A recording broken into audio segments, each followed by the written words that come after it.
Welcome our new Patreons, boy. Oh, fuck yeah!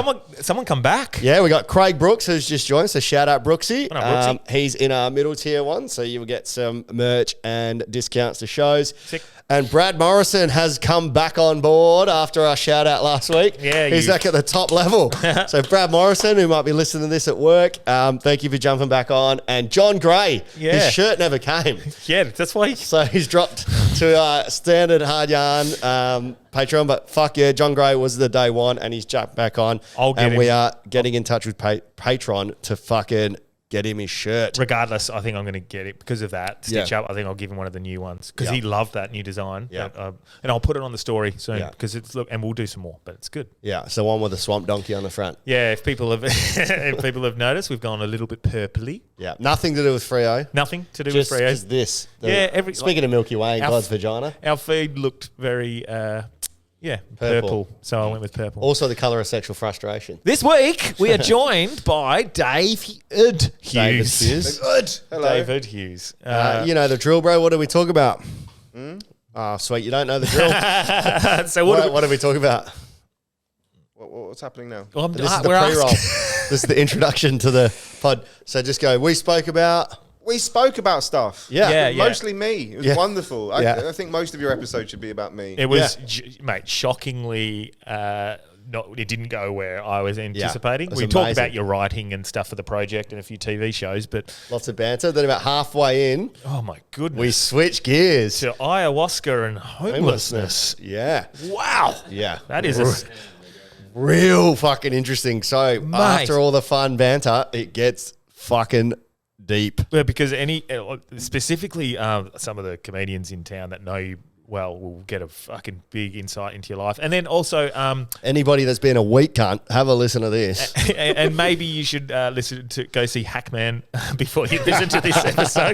Definitely. Are you guys going to put the Hackman clip up? We'll put it on Hard Yarns. He won't and care. Patreon. So Squirrely is Hackman, and it is, you might need to see a bit of James Hackman as a bit of a reference for some of the jokes. I feel like you also need a clip of him at his finest as well, though. Yes.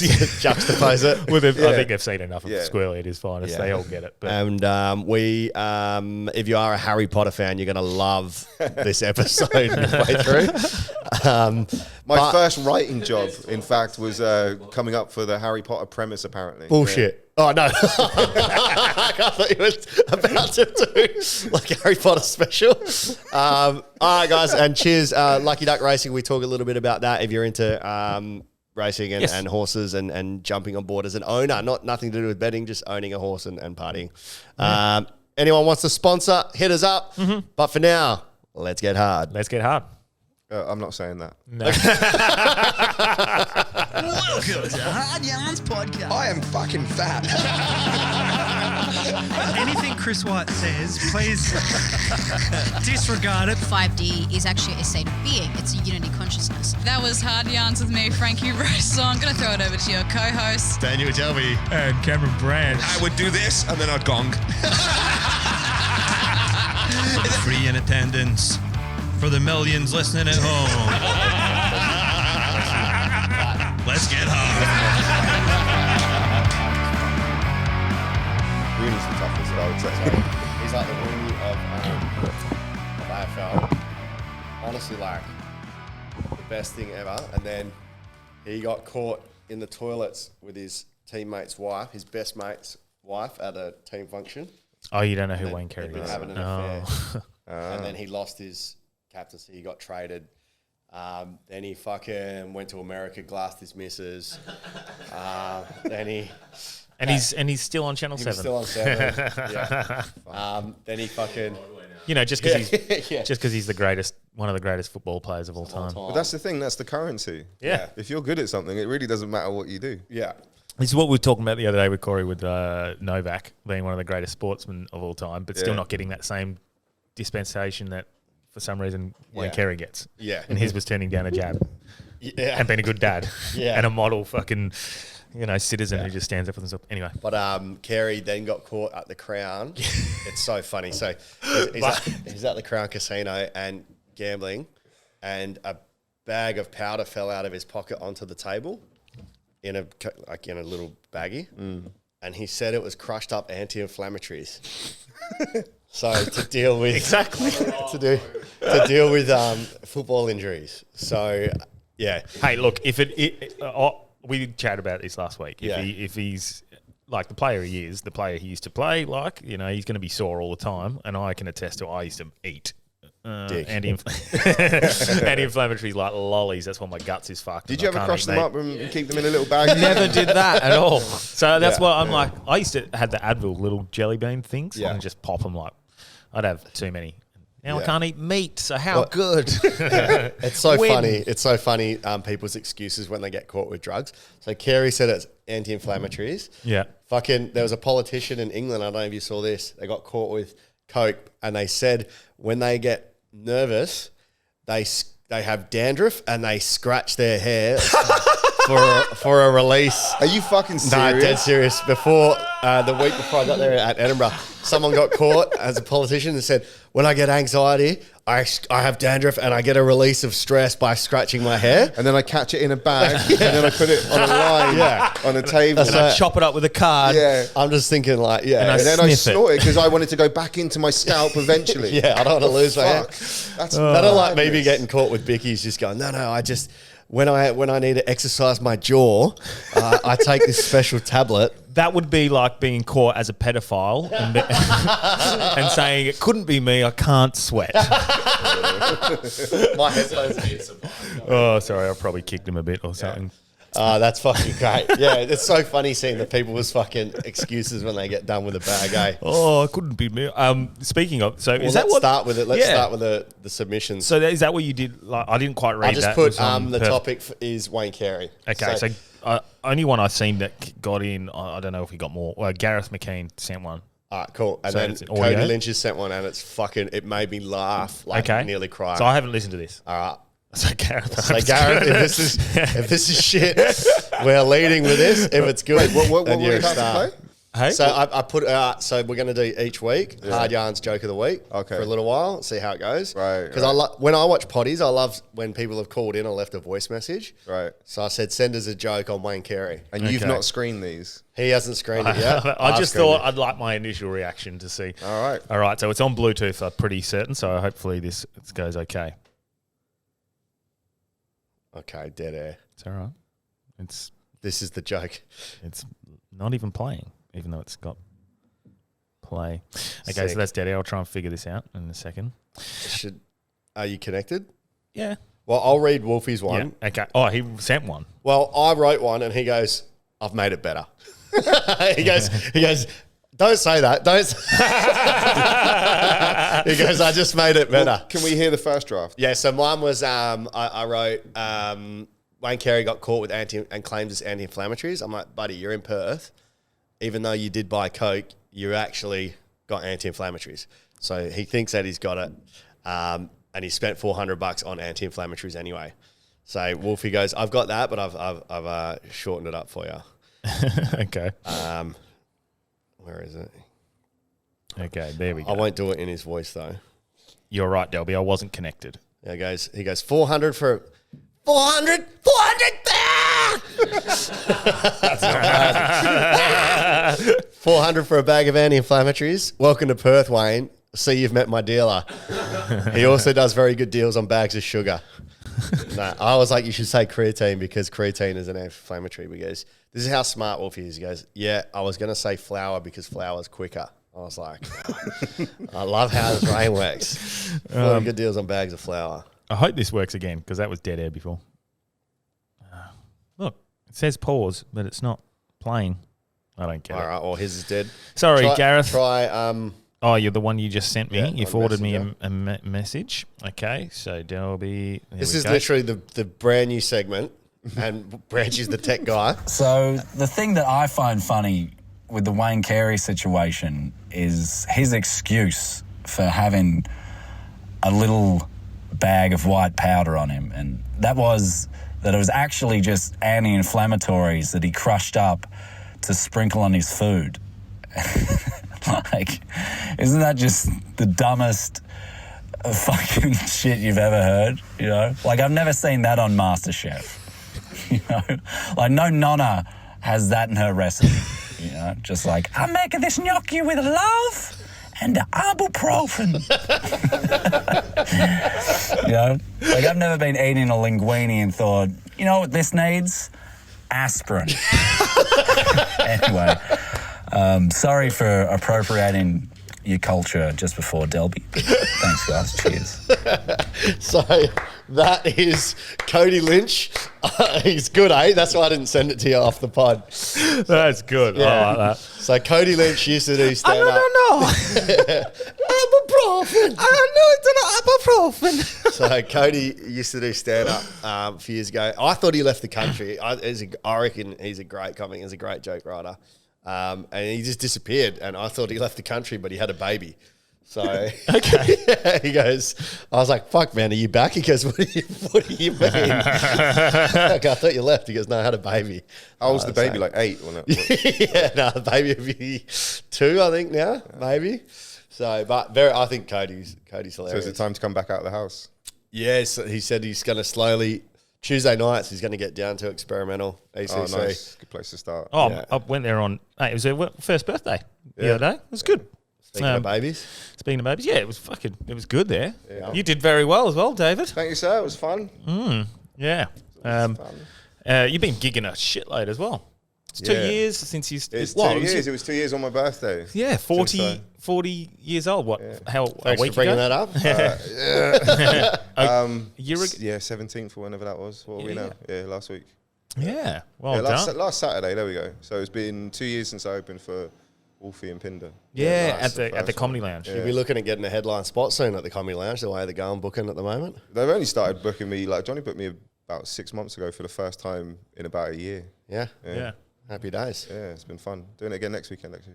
What date's that? 2nd and 1st. No, 30th and 1st or whatever it is. Yeah, 30th and 1st. Mm. I'll be there in 2 weeks. Yeah. Yeah, everyone's getting spots lately. Real, what headline? Like just a... I don't know yet. Whatever. I Yeah. still haven't headlined. MC? Don't know. Yeah, interesting. Spot. Yeah. Um, Still working towards that goal of headline. So headline at Comedy Lounge is one of your goals, hey? Yeah. And still haven't done it. But you sort of headline every week, really, like with Sunday singles. No, you don't. That's just me hosting a show. Okay. Well, tell them. No, you don't tell them. You just wait. You just work at it. Yeah. Say, you cunt. Or you bring it up on podcasts on the sly. Yeah. And then it just then you gets start back to them somehow. Start a little underground petition. But it's funny how it works, though, because that was on my list. Like, beginning of the year, it was on my list to be, like, just have support spots there. Yeah. I wanted, like, I think I said on the list there was, like, minimum of 3 before Christmas. Yeah. And I think this one's the 4th coming up. Nice. Oh, well, you're done. You might as well retire. Yeah, I just fucking, I'll tap out now. We haven't even introduced Hughes properly. Sorry, yeah. So I guess a lot of people will listen, so they'll see the name and they'll go, Dave Hughes. Here you going? Yeah, this is David Hughes. Yeah, Posher. Posher. Yeah. He's we've had him on what was it, like 2 years ago with Yeah, it was Pinder? a while. It was at your old place. Well, it was you Was versus- it just after you gigged or just before you did the No, I think it was first after. gig? I think I'd done a few by then. I think Yeah. I'd maybe done about 5 or 6 or Pin, something. Pinder versus God is still one of my favourite Oh, yeah. clips Fuck. that we've ever had. That was fun, yeah. I'll try and reshare it. I Actually. we should do more role play as well on here. Yeah. I like watching Andrew Santino and Bobby Lee role play. Have you seen any of that? Bad Friends? Fucking, Maybe we can later on, and we can get him to be God again. Because Yeah. he's very good at God. yeah. But it was Yeah, impromptu. but God's a cunt. Yeah. God is a cunt. Yeah. And thanks for the coffee, Delby. We had to go through McDonald's because it's the Yeah. day of Day of mourning. Mourning. Yeah. Small businesses are mourning the profits that they're losing. I thought you went That's through what I say for McDonald's because of the Monopoly thing. Yeah. Actually, Bob. I'm going to peel this now. Did you peel my... Yeah. Yeah. Well, I bought it, so I get it. I was going to peel it Oh. on live. Did He was, you do he was anything? literally sat No, there peeling no, it, just nothing. going like, this is a problem for me. Yeah. This is a problem for me now. Yeah. I said to Dave Hughes, I was like, whenever there's Monopoly, I have more Maccas and I get fatter because if I was just going to go for like a small coffee, Yeah, I get a large just to... to get the extra. Oh, do you not get the things on the smaller ones? You get on a medium one Yeah. or a large, nothing on a small. See, your problem with peeling it back is different to my problem because I've got a foreskin. But it's Oh, that's it is the an most issue. disgusting reference I've ever made. Have you Peeling both it got back. foreskins? Nah, No, you haven't. I'm a gonopoly. He's got. I haven't got one either. Jamal, do you have a foreskin? Of course. Of course. They already colonized me. They can't take everything. I have nothing. Oh fuck! So you've been you've been writing on is it a TV show? I don't really know anything about this. I just seen a couple of things. We like to research, I guess. Yeah. I just Well, I started writing on the project recently. Oh yeah, I did see that. A couple of months ago. How's it going? Is it going to be picked up? Yeah, I hope so. I hope they start doing it.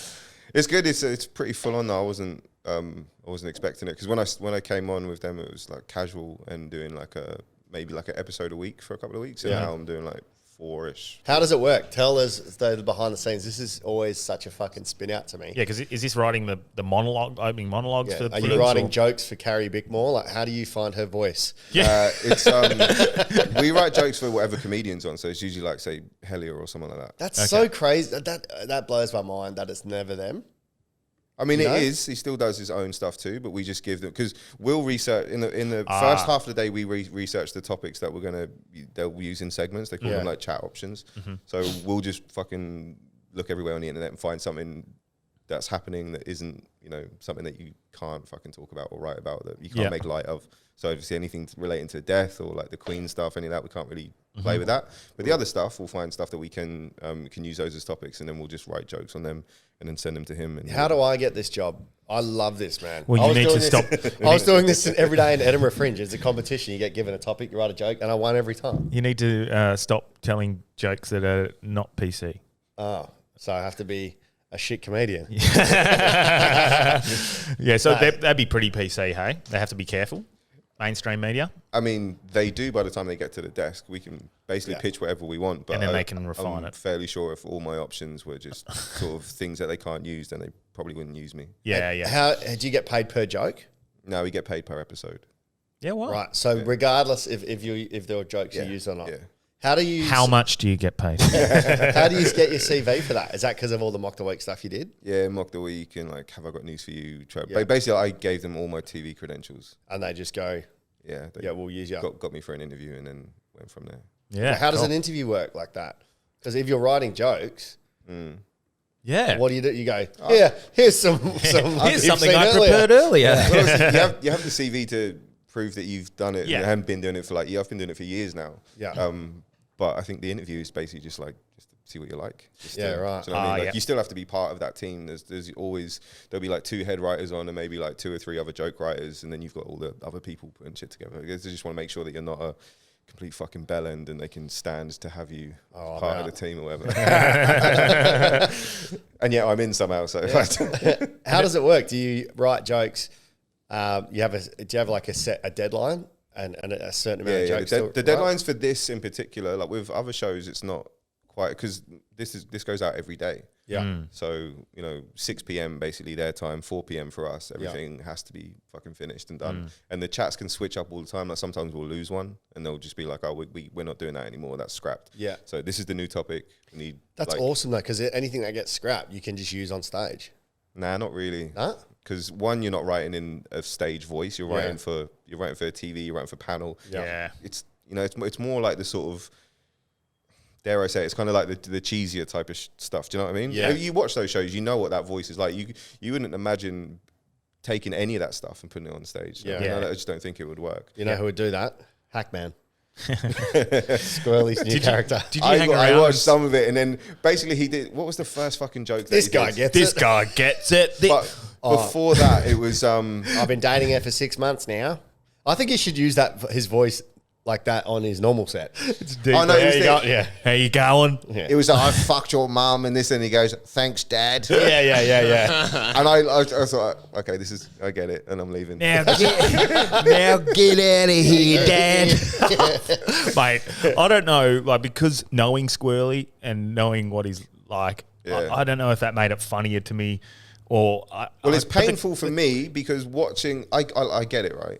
I get it. But it's painful watching it because I'm like, the rest of the audience don't know what a fucking great comic he is. That's what so good. And that's what I mean. Like, I felt weird. I was loving it, but I was. It was really well written. Just that's watching that. yeah. He's gone, what's all the hack jokes? And it annoys me because some of them I have. I was like, bro, I wrote it after I watched the set. I go, man, you might be getting a headline spot at the lounge this week. Fuck, it's 2 swipes. Bang. I go, yeah, I was like, fuck, man. Like the way he's written it, he's got all the hack jokes. He's done double callbacks, triple callbacks on hacks. Yeah. And he's put together this set of a fucking great hack jokes. And it's so This guy hack. gets it. It's so hack, but it's still funny. But for a comic watching it, you're like, oh my God, this is all that fucking hack punchline. We should get Hackman on the pod. It was so. I thought it was painful. I couldn't watch it. It was so painful. I was crying. I was crying because only because of the context of I know how good Squirrely is and like his normal. I thought that comedy. was his best set ever. Way better than his actual material. Oh yeah, I don't know. It was I had good fun. Yeah. I just typically don't go in for that character stuff. Like whenever someone does a character, does the I don't know music stuff, whatever the thespian shit. I'm just like, yeah. Well, no, we already talked about it. And it's not that I don't. Yeah. Like I appreciate it. Yeah. Like and I respect the hell out of it, especially like the Who's Rhyme thing, like we talked about earlier. Yeah. Like that's very few people can do that. And when I watch it, I'm just like, fuck, this is amazing. It's just not something that I would choose to do. Yeah. As in, I can't do it or go to. Well, that was the thing. Like I said beforehand, if you'd asked me about it, I'd be like, oh, I wouldn't go and see that. And then I saw them do it at that Regal show that we did. That was the first time I'd ever seen it. Yeah. And I was like, fuck me, this is incredible. Yeah. Yeah, it's been awesome. I think that's my big ticket item to the next level. Yeah. Is going to be the Who's Rhyme show. And I know you hate that you have to do that rapping and stuff like that as you're part of it. Well, I don't hate that I have to do it. I hate what people say after. Oh, yeah, they don't say anything about your company. They say the rap was amazing sort of thing? No. I hate that comics go, oh, you just fucking rap it. Oh, So yeah. I hate that thing. Like, I love doing freestyle because That's a jealousy thing, mate. for me, it challenges the neurons in my brain each time I perform. I hate repeating. Like, I like doing my old jokes that I know work. Yeah. I like doing a joke that works because it's a great feeling of euphoria. Yeah. You're fucking self-serving your ego. You're like, this is a great joke. But if you do that all the time, it's like doing fucking MDMA every single day. Eventually, the dopamine wears drops. off, yep. But when you're freestyling or riffing like Legacy does, every set is exciting because for my ADHD brain, I'm feeling this fucking need where I'm like, what can I do? How can I hit that serotonin boost? Because if I fucking hit a freestyle line that I've never used before and it crushes, I know that I can replicate that feeling with a whole different set of a different context or a different topic. Yeah, okay. So I love it, Yeah. but I just hate that the flack that it gets from people going, oh, that's just fucking. As Branchy said, though, that's a lot of that is just jealousy. Yeah. It's just people seeing you do something that they know that they can't do. Yeah. Like, and when I watch it, it's the same, but it's like, no, it's not. I know. Like, I still have the respect for it. I just go like, oh, that's something that I can't do, don't aspire to do, but I can appreciate it for what it is. I feel like he's gotten to a point like where we're he's seeing just guys- like having fun with, like it's an experimental comedy room, that one specifically. I know I think he's done it at the lounge, hasn't he? Or Gong or Hackman? Oh, yeah. I think so. Oh, but I'm like, not sure. That was the first time I'd ever seen it. Because it's experimental. Yeah, So yeah. That room is for experimental. but I was giving him so much shit before going fucking character-based comedy. It's the lowest form of comedy. Not as low as my comedy, but it's pretty fucking low. And then after I was like, mate, was funny. I had good fun watching that. Well, it's funny. It has to be elite or not. This guy Sacha gets Baron, it. Sacha Baron, his character comedy. Oh, yeah. Is elite. Yeah. Bruno is one of my favorite characters of all time. Oh, yeah, because when we went to see him Yeah. at the Secret Show, Yeah. the first night, apparently, did he... I went to one of them. I think it was the Thursday one. But again, Which was the good one. To my point, I'd never liked that shit. Again, it's the character stuff that fuck. I don't like it. And then I saw it and I was like, this is good. Yeah. Because it's it's that tribal thing as well, where we're all together and we're Yeah. appreciating one thing at the same Yeah. time. And then It's like an in-joke with everybody except for the person that's getting Yeah. it done up. yeah. Because the second night or whatever it was. Second The first night, apparently, that Bruno one wasn't that great. Like, he was working and feeling through some of the jokes, but the second night he'd refined it, and I'm just assuming love- the third night it was even better. I love how fucking smart he is to bring out people's prejudices without them even knowing. He's so disarming as Bruno or as Ali G or as whoever he is. Like, fuck, Ali G was classic, playing dumb. Ali G was incredible too, because when you think about how difficult it would have been to he would have had to have done everything way in advance before even going to air once with it. Yeah. Because as soon as people go to air with it the gone. first time, everyone else is just gonna be like, I'm not sitting down with an interview for this cunt. Yeah. Because I know what it is. So it'd have 50. Exactly. All the Ali G. I mean, I haven't looked into it, but I assume that's what they did. They must have gone like, okay, we're gonna make this show, but we need to we need like fucking 50, 60 interviews first. Yeah. Like that. And imagine if it hadn't worked. Exactly. All that dead footage. Exactly. But fuck, and I heard a potty. Someone was talking about. Seth Rogen was saying the craziest thing Sasha did was he was in character. I don't know if you remember it. As Bruno, he goes to the beach and there's all the guys that are on spring break. Oh, yeah. And they're taking their shirts off and shit. Yeah. And they're all jacked and juiced up and drunk. And he's like, ha, ha, ha. And then he goes, okay, so say, I'm here on spring break. And they're like, yeah, we're on spring break for Austria Gay TV. And they're like, oh, Austria what? And then they turn and they start chasing him. And he's like, we've got Sasha in, he's scared for his life. He's going into shops, but the whole time he's in character, like, let me hide into shop. Help me. I was just staying in character. Staying in character the whole time when he was being chased, going to get bashed. Oh, fuck. But, commitment. yes. I remember our whole football club went for it was some sort of function. We got like a screening of Bruno, and I don't think the dick out? I don't think the board of directors knew what was going to happen. And then in one of the scenes, that dick that just got Bruno. Like, this is not going to go well for you guys. But yeah, it was pretty. Yeah, I loved fucking it, hilarious. Yeah, But back to the project. So like so you go by 4 o'clock, and then they go, right, we're going to use this, this, and this, and then they use it, and then all gets thrown away next day. Yeah, start again. Yeah, sick. but that's not your only thing you write for, because you write for the dad. Yeah, I'm not doing as much for them anymore. I just Okay. can't be asked, if I'm being honest. Yeah.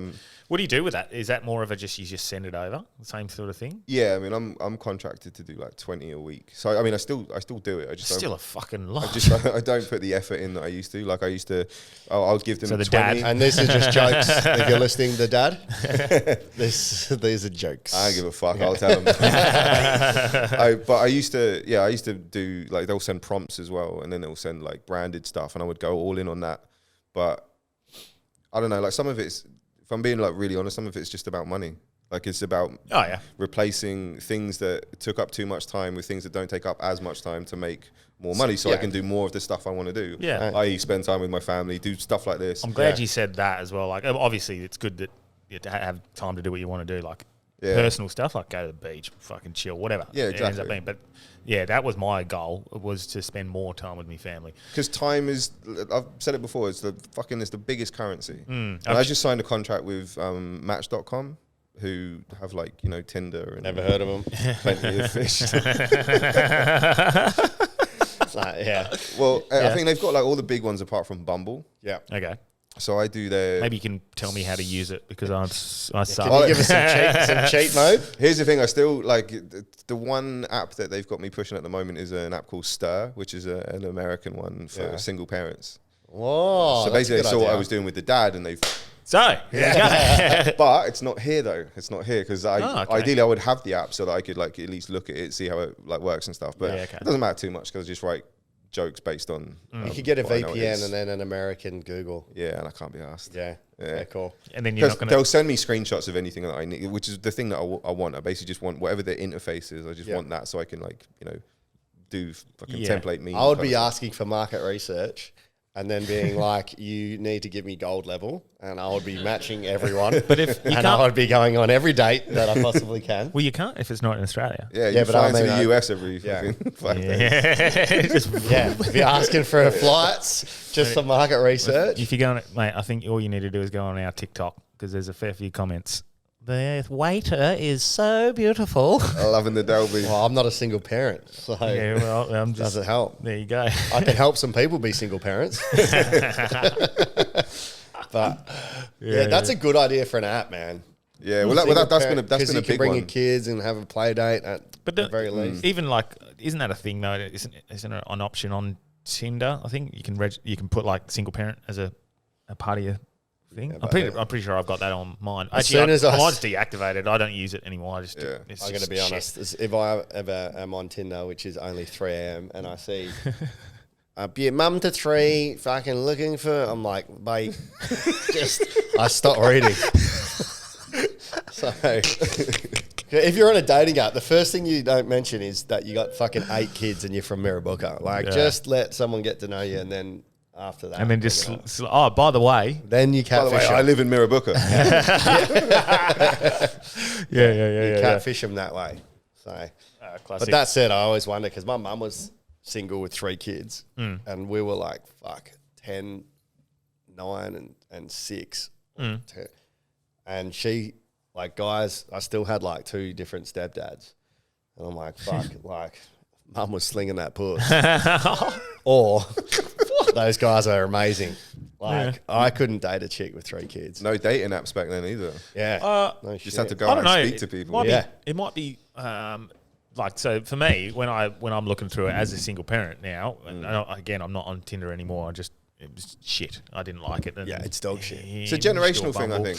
I wasn't rating it, regardless. No, but I think because of so how old are you? 35. Yeah, so I was talking to a friend of mine who, sorry to interrupt your story. Yeah, no, it's all good. I was talking to a friend of mine who was talking about when he travels, he'll be in England. He goes, I'm literally just on the toilet doing a shit, and I'm just swiping, getting dates in London or whatever. Swipe and wipe. That's it. Swipe and wipe. Yeah. And I was thinking, so when I was traveling about 11, 12 years ago, that wasn't a thing. Yeah. So you just did the wiping part, and then you went to the bar, and then you started talking to people. And I think that was that's swipe lost. and wipe out. Yeah, exactly. But it's kind of lost now. Yeah. And I think if you're, if I was to start using it as well, I'd probably be the same. I'd probably be like, well, this feels fucking alien as shit. It was a novelty. About 3 or 4 months after I'd separated, I was like, yeah, let's get on, and you feel excited. That was just the drugs. you feel excited, and then you use it, and it's not. It's shit. Tinder's dog shit. But for me, my ideal is meeting someone with kids because one, at the moment, I don't have fucking time. Every lady listener just got moist. a single mum, especially, they're the same as what I would be in regards to time management. You don't have time to give them. If I met a single girl and they were no kids, all fine, all the time, they'd probably need more attention than I would be able to give them at this stage. Whereas a mum understands that they've got their own priorities, their kids as well. I see what you're doing here with your listenership. You've basically gone, if you listen to this and you're a single mum, Branchy's the one. If you just want dick 24/7, because I just don't have fucking time. 24 seconds. Trying to balance West Perth, trying to balance building a fucking business, rebuilding it on the side so I don't have to fucking do everything, and being a dad at social life. Yeah. Whereas I have plenty of time, ladies. Anything you want to do, I can push things aside. I can take you on dates to gigs. Yeah, well, and DanielDelby.com. And I want to start doing stand up again. So that's going to be another night, probably a week, that I want to try and do. So that's a lot of fun, man. It's not much time for me to. So I've got max one night a week where I can maybe give you a bit of time. All the ladies' listeners just got dry.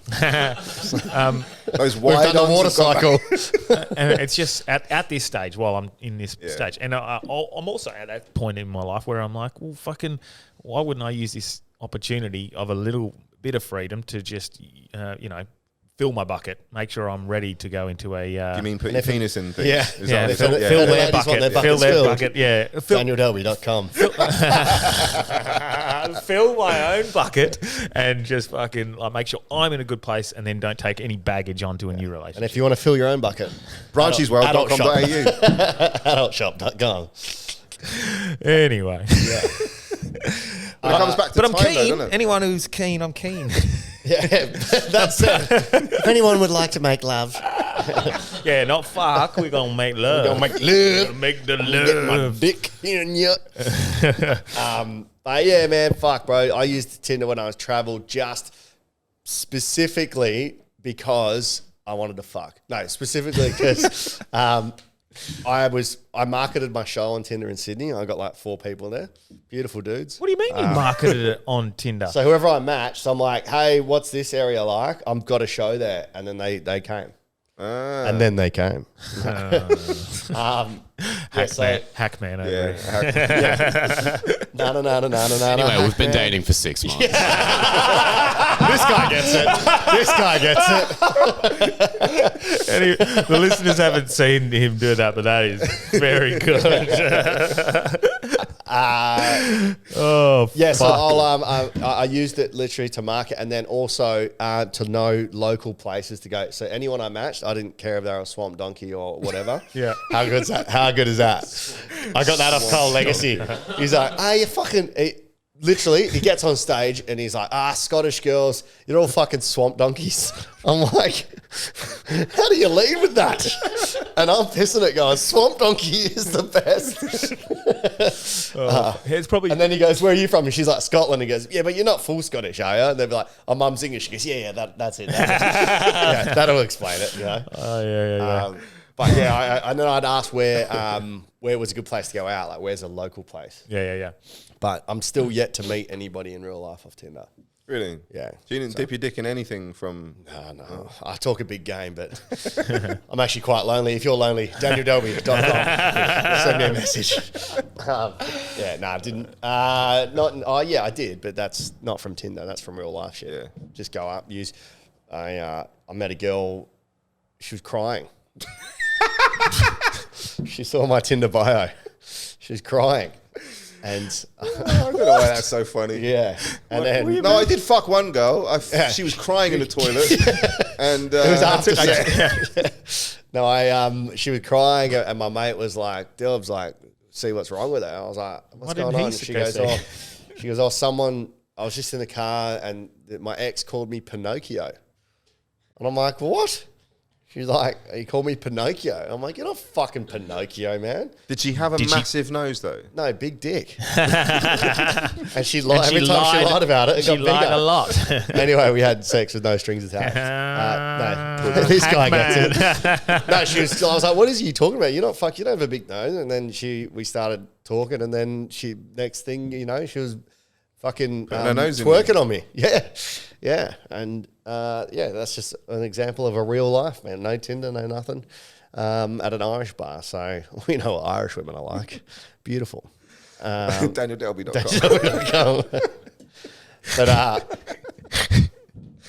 I would rather go up and meet someone in person. Like it's way it's way more natural. Yeah, but that's what I'm saying. I think that's getting lost slowly. Yeah. And you can see it in just people in general. Yeah, 100%. Like people are really bad at having conversations now. Yes. People are bad at having debates because they need their phone to be able to Google shit like their points and stuff. Like they can have a conversation with you or some heated debate about something, say political, for example. Yeah. But face to face, they're dog shit at it. Yes. You do it via text and then it's like read, open Google, double check this stat and then get back to you. Yeah. Like, the worst thing was I fell out with a mate, like one of my best mates, because before phones and Google, you would just take verbatim whatever they say as real. Yeah. Yeah. When this was invented, we realised he was fucking so full of shit. Everything, because we'd have to look at Encyclopedia Britannica or find that specific thing, and you couldn't. Yeah. And then as soon as the smartphone, we were like, get out of here, Dad. This guy's a compulsive liar. Everything he said was this bullshit. guy gets it. This guy. Everything he said was bullshit, man. So I was like, fucking, it's been a blessing and a curse because you can fact check someone immediately. It's kind of that's kind of funny though that he was doing that. That's quite funny. Yeah, but he was doing it seriously, man. Like everything the people that know everything. Yeah, but don't know anything. Yeah. They're like, no. But that's still kind of funny if he's just like, no, your appendix is behind your ear. And, like, that's it, and then just take that into real life with you until somebody goes, the fuck is wrong with you? Of course it's not. You don't even have appendixes, guys. And how did you end up starting a podcast with him? This guy gets This guy gets it. Oh no, we've got the Hackman bug. We've been hacked. I want every listener to go find out when Hackman is playing and just go watch. Well, let's link it right now. Have you got the video? No. I'll message it to you. And do you have access to Patreon?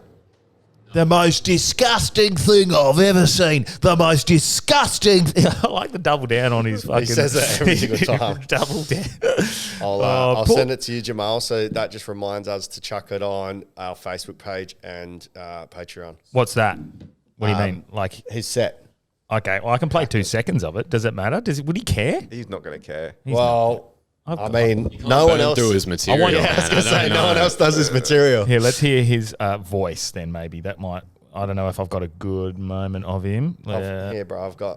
I'll send it to you. I've got the whole set. He's going up there noticing a fat kid going down a speed slide at Adventure World. Hey? Yeah, I said to her, I go, this is the most disgusting thing I have ever seen. The most disgusting thing I have ever seen. So anyway, we've been together for 6 months. Hey? This guy gets it. You know? Right?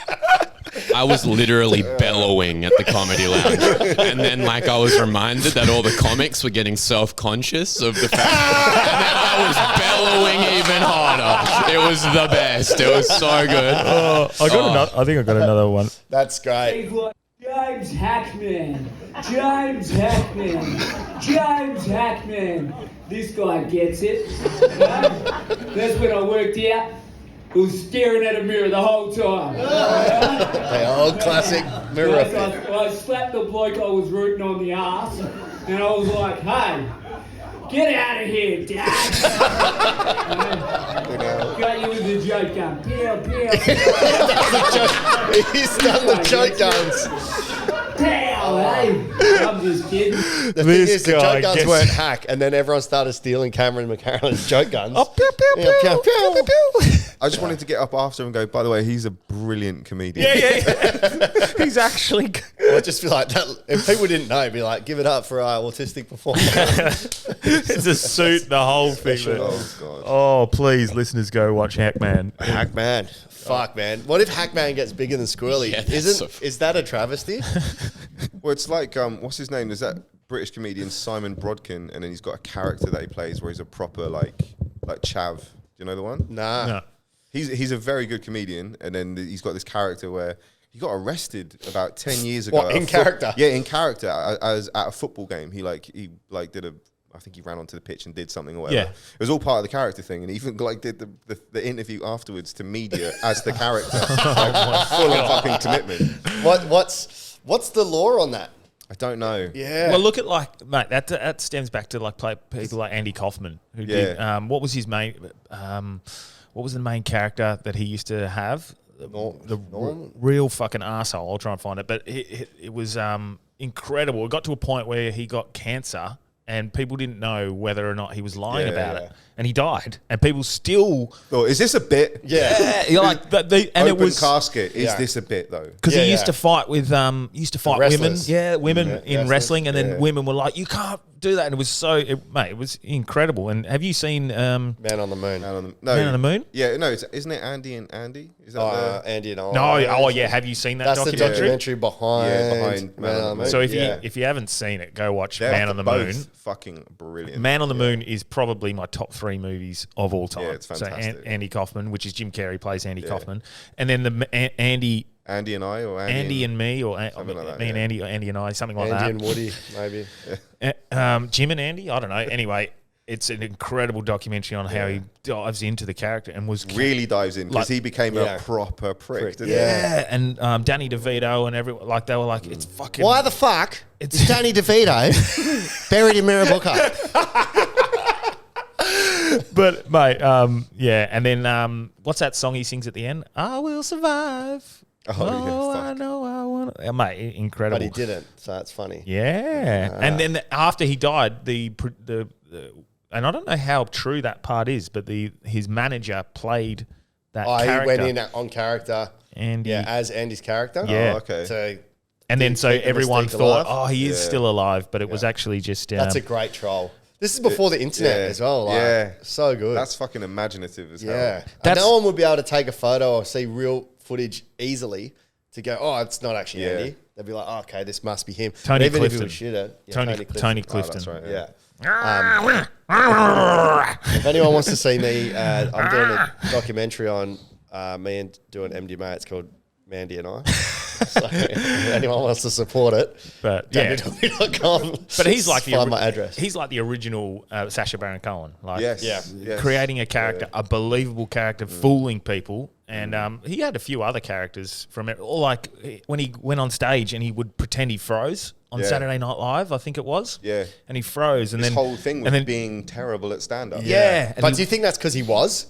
And he just lent into it? I don't know. I think he just Because found it there's boring. so much confidence in that. Yeah. I think he found it boring, hey? I think that's artsy people putting too much into it. This Yeah, guy, that's yeah, a shit. Because like watching, I don't know. I mean, I don't know fuck all because it's Hollywood, but watching the doco, it looked like he sucked at stand-up. Andy Kaufman and stuff. Yeah, and then he's like, all right, well, I suck. Okay. But it's like watching the Gong when someone's terrible and you're like, Yeah, like this it's a car guy's crash. fucking shit. Because when Can't look away. he Yeah. freezes and then he slowly walks over and puts the record player on and then, here I come to save the day, like that is that, and everyone laughs. That would be incredible to see that, like feeling so awkward for a couple of minutes, going fuck, he's frozen on live TV, and then he completely leans into being confident. What That would would the- just blow your mind if you've never seen anything like that. Imagine Now what it's- the producer's saying. Oh my God, fucking Get him off. Do we cut to a break? No. But again, like with that wouldn't happen now. Yeah. Like it certainly wouldn't happen now because producers want to know everything that's going to fucking happen before it Right. happens. So It's you'd too have much to of a tell risk. him, I'm going to do this. Yeah. Don't cut. What was his tagline? And he got sick of it. Because he was a actor in I want to say Cheers with Was he in Cheers? Ted Danson, maybe I think it was, or no, was it? It was a. I'll Google it, but He's got to Google I'm it. going to Google. No, your appendix is behind your ear, bro. Incidentally, Cheers, the very Oh, first episode of Cheers is like about Taxi. as close to perfect as it gets. It was Taxi. You like it? I've never seen a single episode. He was on Taxi. Oh, okay. Yeah, and it Taxi's the movie with Al Pacino. No, it's a series. yeah, Oh, and Robert De Niro, His sorry. character was Latka, and he had a catchphrase, and he hated that he was stuck in this pigeonholed into this catchphrase. What was the catchphrase? It must be pretty popular. No, it was like do the catchphrase. So he would go and do his specials, and at the end of he'd be. Can you imagine wanting to hear a catchphrase from someone? Like, I'm going to go watch him to say fucking good morning, good evening, and good night. Thank you very much. Yeah. That was it. Wow. Thank you very much. So he would go like this and go all weird and thank you very much. But I remember he trolled a whole audience. He went and read Shakespeare or something for about 2 hours, and they were like fucking falling asleep. And eventually, they were like, "Do it," and he wouldn't do it. He was so angry that because he started doing his whatever he was doing, and then. They were saying, say it, but do Latka, and he did it, and then he just read them Shakespeare for 2 hours, just to piss him off. What a cunt! But that's That's a major troll. Yeah. epic. Like, that is fuck you. I am doing this for the art. Laka means cool in South African as well. Yeah, okay, but yeah, Come he's on, Laka. that. If anyone hasn't Did seen your mate the pre-smartphone tell you that, or do you know that that's what it means? There's a South African dude. Me and Kyle Legacy fell in love with. His name's Skalke. He opens for Trevor Noah in Edinburgh. We met him and we just fell in love with his stand-up. So funny. And he's, all right, Mensa. So Mensa's like people. And he's like, yeah, Laka, have a good day, Laka. So we're like, what is he saying? So I had to ask him, well, you know when you go, hello, Mensa, are you making a sound? Or does that mean something? He's like, no, Mensa is like people. And I go, what about Laka? Oh, Laka's like, yeah, cool, bro. Okay, cool. Laka. Like Laka. What's this? That's Laka. Like, yeah, Laka, bro. That's cool. So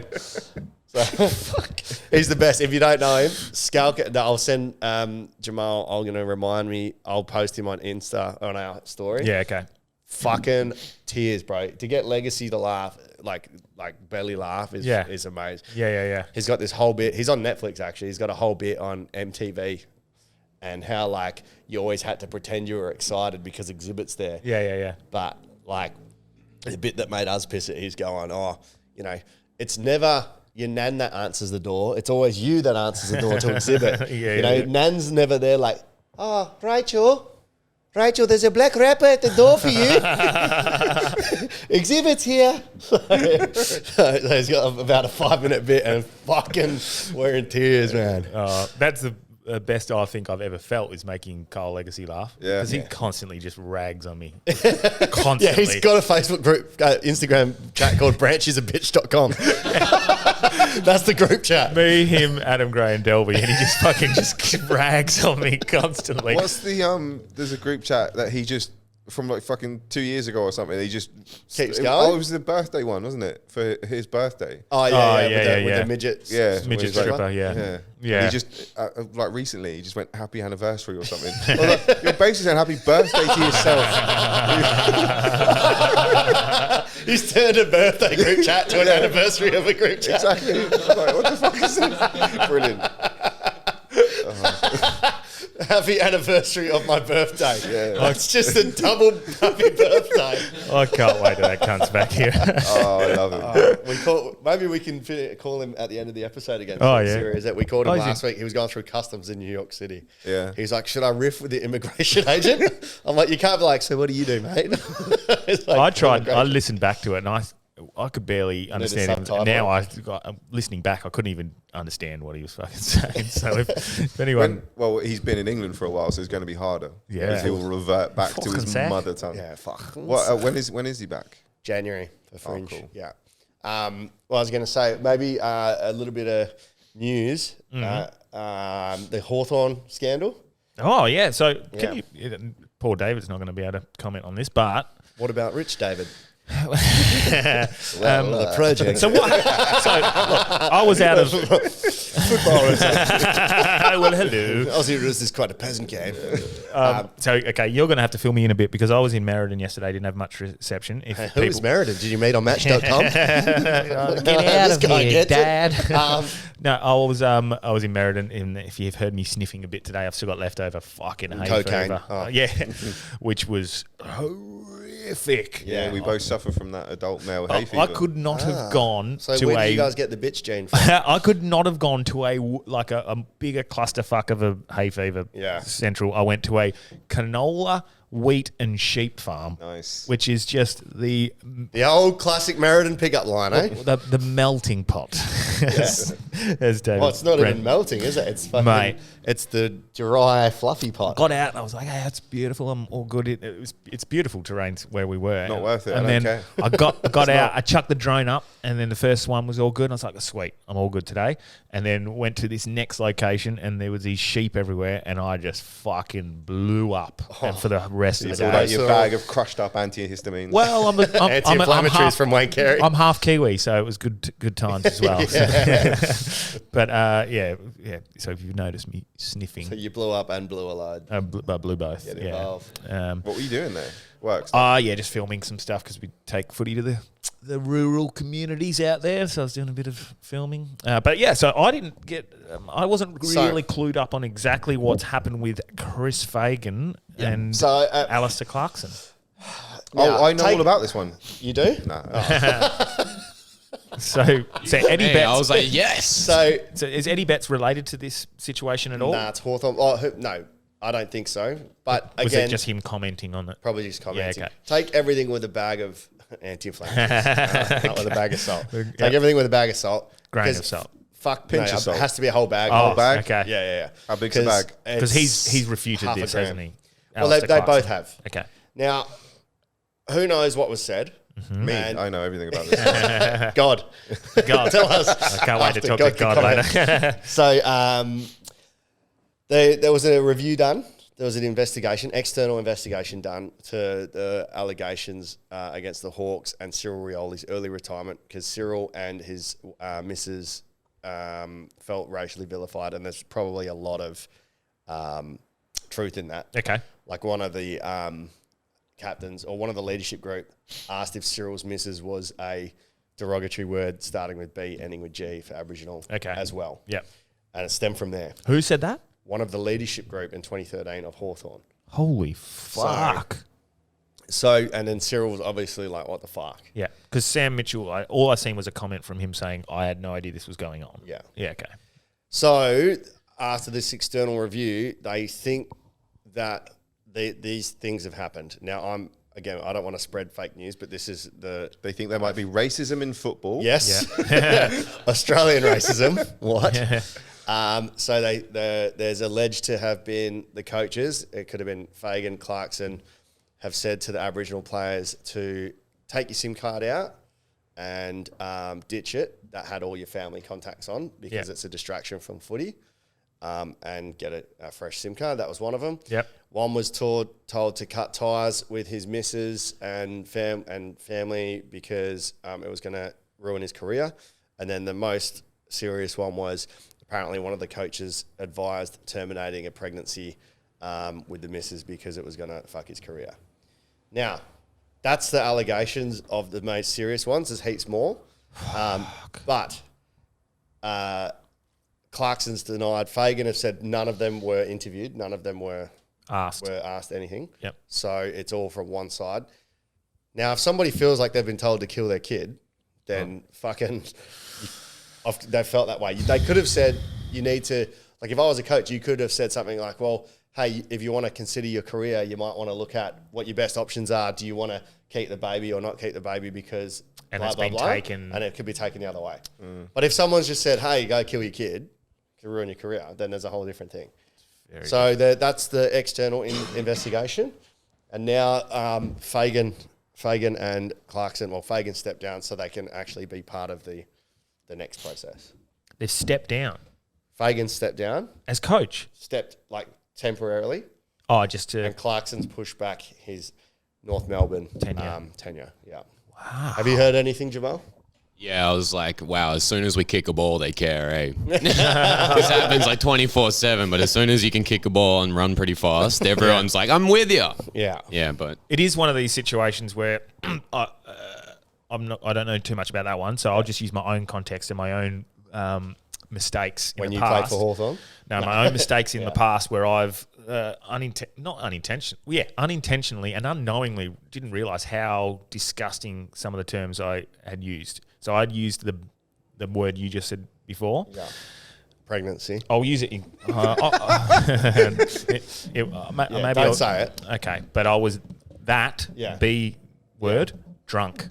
And I said it to a friend, an Aboriginal friend, in front of him. Yeah. And didn't even think about it. Yeah. He didn't blink an eye. He didn't care. I think he just understood that racial vilification had just become so ingrained in us, and unknowingly, I didn't realise how offensive that was for me to say at the time. And I remember the next day, I realised, I was like, fuck, man, I said that to an Aboriginal. Yeah. Like, it was just me and him. He was over at my house. We were having beers together. Yeah. Tonight, I'm getting that drunk. Yeah. And he didn't blink an eye. He just accepted it. I'd never heard it before until quite recently. Yeah, it's not it's good. terrible term. And I said it to my friend who was an Aboriginal who I was drinking with, and he That's because you are privileged, racist, white I had colonizer. But you guys so loosely use the W word that you say wog. is for, yeah. It's because it's Italian. I know, but Yeah. you've been to England now. Yeah, You can't say that there. Yeah. It's a fucking terrible word. When I told so my you got cousins in banned England for that. when I told my cousins in England I was a wog, they fucking freaked out. Yeah, it's disgusting. It's like it's a fucking ugly word. And Yeah, because you got banned off Facebook for using it because you didn't realise that's the term in... oh, really? Yeah. Okay. Yeah, I wrote. Yeah, And the C word too, which you had a fucking cheese called it. I remember coming here going, Oh, yeah. yeah. That's nuts though. That's always been a racial term, eh, Jamal? Yeah. Yeah. Same with Boong. Like, I can say it. Yeah. I can say it. So. But yeah, like all the way through school, like people would say it to me, even my friends and stuff. And like, That's I remember, fucked, though. yeah. But it was just like a term that they were used to, right? So it's like the N word being so ingrained in, like, you know, with African Americans back in the day, like we still have that. And it's something that people don't think about. And I remember, and this is like one thing that I was doing martial arts with a guy, and in the martial arts, he was an older lad, and you would like go with each other. It's almost like a form of dancing. And then I remember he like referred to me as that. And this was after a week of like actually getting to know him. But then like I was so taken back and offended because I didn't know him, but like I was getting to know him, and he was a really nice guy. And then I had to like retrain my brain and go, no, he didn't mean anything by it. And then I remember asking, I was like, you know, like 12, and I was asking my grandmother, who's white, she's French, but like she's not indigenous, but she is really. And then I remember asking my grandmother, like, where does that actually come from? You know, what does that mean? And she goes, you know, like when I was growing up here, they told me that was the sound they made when you hit them with a car. Yes. Oh wow. This is what I talked to. And that's where It's that's fucked. pretty strange. it's funny you say this because I had this exact conversation. It's come up organically. I had this exact conversation with Tabo the other night. Yeah. And how I'd inadvertently been racist without even knowing it, and then he just accepted it like it was nothing. What was it? That word. You said that to Tabo.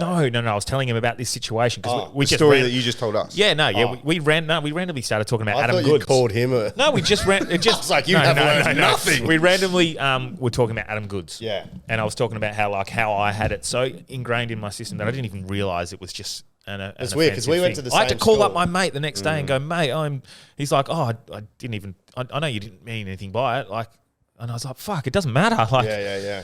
Some I things felt terrible. Some things as well, like so Pakistani, you guys will abbreviate it and just use Paki, yeah. Again, in England, But that shouldn't be offensive. I know. don't care what people say. but I think it's that's used the in English PC culture because all Paki is short for Pakistan. I know, I understand that, but that's not It's where it would like the loaded term comes from. Yes.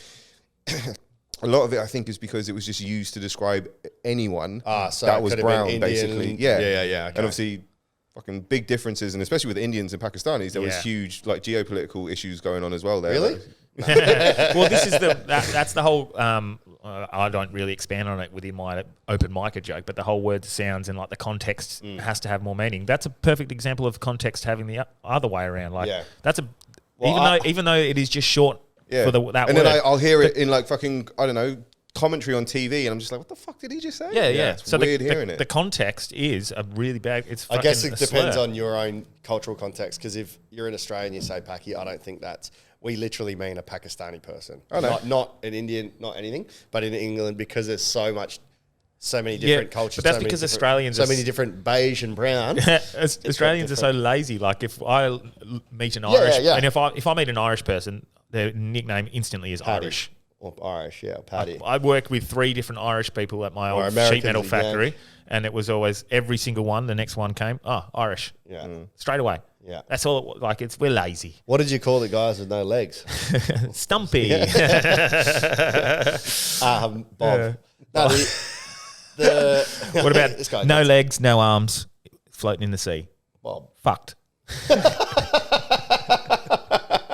That's not bad. Yeah. I was going to say, I learned, I was saying the legacy, I'm like, Paki, like, he's like, nah, man, Paki's racist here. I was like, is it though? He's like, yeah. Yes. So I was like, I was doing my joke Yes. about Maoris, and so I was seeing what translated and what wasn't. And I did my Maori, it says Māori, in Australia, we pronounce it scaffolder, that got a laugh. And I was like, if you don't know what Maoris are, they're like native New Zealanders. They're like brown people from New Zealand. I guess they're like Stackistanis because of scaffolding, and it got absolute crickets. I was like, oh, okay. Anyway, I've been with them for 6 months. I think you just can't touch on racism, especially as a white person. Like you can do it, but you got to be Bill Burr and be amazing. I thought writing. Stackistani was just a funny saying for someone that puts things on top of each other, but yeah. Watching open micers trying to attempt to do. Oh, bro. Like I feel, and I really like her. Get along with her really nicely. New on the scene, just getting into it. Brenda, I think, is her name, and and she tried to she tried to call herself racist within the joke, and it like the context, she left the delivery not that well, and it got like nothing. Not even crickets. Just the room went, oh, you've just called yourself racist, but not really put context into the joke. Yeah. And then, So are you racist? like, I think everyone in the room just went, yeah, she's starting. We'll just she's tried. The crickets burnt across on the stage. But That's one of the things I like about that room, though, because obviously it is experimental and they do understand it, but they still don't just give you like you still have to be fucking funny. I thought you did really well. Thanks. A lot of that was new, so it was What did you do? All your B words and Paki stuff? Oh yeah, man. Yeah. What about that fucking cheese you cans have got? What do you call it now? What's it called now? It's not still. They changed the word, right? Is it? No, they changed it. I'm sure they changed it. Yeah, they changed it. Yeah. Let's have a look. Yeah, you guys keep talking. But yeah, the Hawthorn thing. Oh yeah. So Fuck. That's what's happened. Wow, that's pretty. Yeah, it's pretty damning. What do you think? Hughesy, should you be able to tell players? Well, as soon as you started talking about football, I stopped listening. So, should you be allowed to tell players to kill their children? Yeah. It depends how old the kids are. Actually, I was about to say, have you seen his set? If I'm a pro footballer, my son is 6 now, so I quite like him. If they're like, fuck him off, I'm like, how much are we talking? Oh, you're actually, perfect person to talk about that. Because your set is great, just ragging on getting.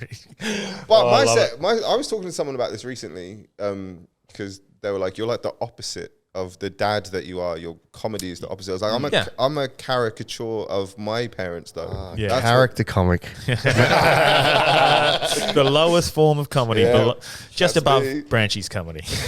So you do what your parents were like. I'm doing a very mild version of what I had, a very like violent and traumatic upbringing, and Tell us the most violent. doing that. What?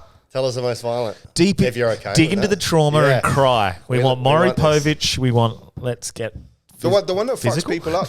I was talking to someone about this recently. I was, Xavier. We were trading terrible childhood stories. I got locked in a cupboard for I don't know how many days, and I almost I was about like. Probably about 7 or 8 years old. The real Harry Potter. The real Harry Potter. Because it was under the stairs as well. Like watching that movie was kind of traumatic. But we had one of those vacuum cleaners with a face on it. You know the Henry Hoover? Yeah. I just made friends with him. Fuck, you had your own Wilson. Yeah, I had a Wilson. Where's the traumatic part of this? Traumatic part. How long were you locked under the stairs for? Probably about 3 days, I think. What the fuck? What do you mean? How old were you? 15? I was about 7 or 8. That's insane. Why? Had you misbehaved? No, I just had... My parents were just addicts and just terrible fucking people. Oh, wow. So are you... Is this a big part of your, not like your soberness? Yeah, it's a huge part of my soberness because I knew before I became a dad, I needed to make sure that I wasn't drinking. I should ask, are you comfortable talking about this first? Oh, yeah, I don't care. Yeah, sick. Yeah. Okay. That's so fucking interesting, man. So your parents were drugs or alcohol? Both. Right. And they just left you in a cupboard? No food? What? It was... So my dad left me when I was like 5, but yeah, about maybe 4 or 5. And he went because we'd moved to England at that point from Ireland because I was born in Ireland. Irish. Just call me Irish from now on. You are fucking so pigeonholed now. He'd moved back to Ireland, I believe, but I didn't see him again. Like I think I met him when I was about 21 or 22. After that, what was that like? I did it for my sister because I have a sister who's 4 years older than me, and she was like, this is when I was still in England as well. She was like, I found our dad, and I was like, all right. He's like, will you come with me? I was like, yeah, I guess so. So I went to Ireland and met him. I think I was supposed to stay for like a week, and I just got the next flight home like that day. Right. I was like, this is fucked. Was he a dick? He was just or was he in the pub? I just didn't need a dad then. Like I'd gone, all the bit that you needed him for was done. I was like, well, I'm fine now. And I was proper like, I think very emotional about it still, and like really kind of like hot-headed. I was like, fucking cunt, fuck him. Yeah. Whereas now I'm a little bit more like, he was probably too young to be a dad. Maybe had issues and stuff. I don't know. Yeah. Like I can't even remember what he looks like. I don't remember anything about. I don't know anything about either of them. But my mum. Either of your dads? Either of my dads. But now my mum as well. Like I last saw my mum when I was about 13, I think. Fucking hell. So did you raise yourself, or did your sisters or brothers raise you, or did you? No, my sister left. My sister went to the Air Force. She was 4 years older than me, so as soon as she could, she joined the Air Force. So she missed like the super kind of like all the focus went on to me. Like my mum, who was very abusive, like her and her string of like partners and shit. Obviously you attract the same type of people. Yeah. Mix in similar circles, yeah. Yeah. And then I left home when I was about like 15. I was homeless for about a year and a half, and then what the fuck? We didn't know any of this. Fell into place David. after that. Yeah. Not expecting I've gone this from today. like, I was excited. Tell me the traumatic stuff. So when does the joke of the week come in? In the story. Wow, that's so nuts, bro. We could do a whole Are you episode. Are you okay? Yeah. I'm good. I'm not really trained for this, mate. Have a cup of tea and a lie down. Jesus. Are you okay, Dave? So how do you work through that? So there's obviously instilled a huge amount of resilience within you, but I've worked but to your point about the alcoholism, I didn't even know if I had like a proper problem. I wouldn't really class it as one. I just knew that I thought that there might be something when I became a parent that I might have this thing that just triggers and I become a prick. I was like, well, let's not risk that. And then once I got over that, I was in a stage of like learning how to forgive them for everything that they'd done, or like trying my best to. Yeah. But then I was like, oh, you kicked it for a child that hadn't even been born yet, and they couldn't do it for two kids that they already fucking had. So that made me a little bit more kind of bitter, and I had to work through that. But Yeah. ayahuasca helped. Ayahuasca helped a lot. Where'd you do that? You did that? In Peru. Sick. What did you see? What happened? I saw my mother. Did you really? Yeah, in the form of like a snake. But again, I don't know what she looks like. So it was just like a snake that I knew was... What color was it? Was it black? Nah, it was like, she had like all these jaggedy, broken teeth, and the thing itself was more like a orange, kind of like fiery type of thing. Yeah. But have you ever done it? Or Nah, I saw a snake on ayahuasca, but it was a pain serpent, and it was taking my pain away. Not on ayahuasca, on mushrooms, sorry. Yeah. So I was like, imagine if it was the same snake. Yeah. It's the same dimension. Yeah, well, I mean, But who maybe the it was fuck your knows? mum. Who knows? It might have been my mum. She might come and seen you. Yeah. Yeah, But- so tell us about it from start to finish, because we haven't had a guest on that's done ayahuasca. Not ayahuasca. To go full Joe Rogan. Yeah. Yeah. No, I'd like to hear, because this is something Yeah. I'm certainly interested in doing myself. And the fact that it helps people with addiction issues and trauma. Yeah. It helped me with both of those for sure. Because up until the point of doing my last, I did it 3 times, and up until my last time, before doing it, so I was traveling in South America, got to Peru, and found out that this was a thing that people do as like a rite of passage, and didn't know anything about it. Yeah. But I wanted to do it. What because, age were you, sorry? 26, maybe 27. So this is basically pre-Joe Rogan fame, pre-internet, pre-hype of ayahuasca. I wrote an article about it because I was like, it was still a bit of a... while I was traveling, I'd done a bunch of blogs, like articles and blogs and stuff, and Yeah. this is one of the first that was published on the thing called Bucket List. Oh, Branch's butt. So Yeah. it's probably still out there somewhere. But yeah, so I got to Peru, and I was just like, oh, this is a fucking amazing sounding thing. But they told me about the whole throwing up and all this sort of shit, and how shitting yourself. Which I did. I threw up violently the first 2 times. The third time, not so much. And did you do it 3 times back to back? I did it 3 times in the space of about 5 days. Yeah. And beforehand as well, I did the whole no alcohol, no trans fats. Like you basically just eat like a fucking rabbit. How long for? I want to say like 2 weeks, maybe 3 weeks. Yeah. So not like a massive This is a prep amount of thing. time. They tell you to do it, or you go to wherever it is. I went to the guys. They told me like, oh, we have a shaman. He'll take you into the primary jungle. So I can't remember how long it took to get there, to be honest. But actually, it wasn't that deep into the jungle, because they had tuk-tuks and stuff around the place. So it was like in a place called Iquitos. That was like the hub in Peru, where it's like the last city before the Amazon jungle. Okay.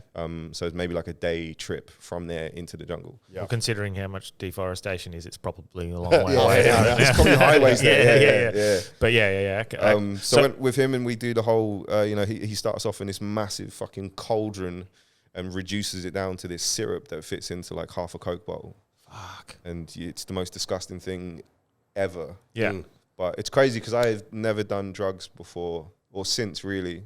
Is that the ayahuasca that tastes shit, or the cleansing stuff that tastes shit? It's the actual ayahuasca. The stuff itself is. Because do you have to have rancid. charcoal and shit like that when you get cleansed? What's the yakking, or is it just the ayahuasca that makes just you the ayahuasca? Yeah, right. Fuck. Like it literally just sick. Kind of sits there for it feels like too long, because I was like.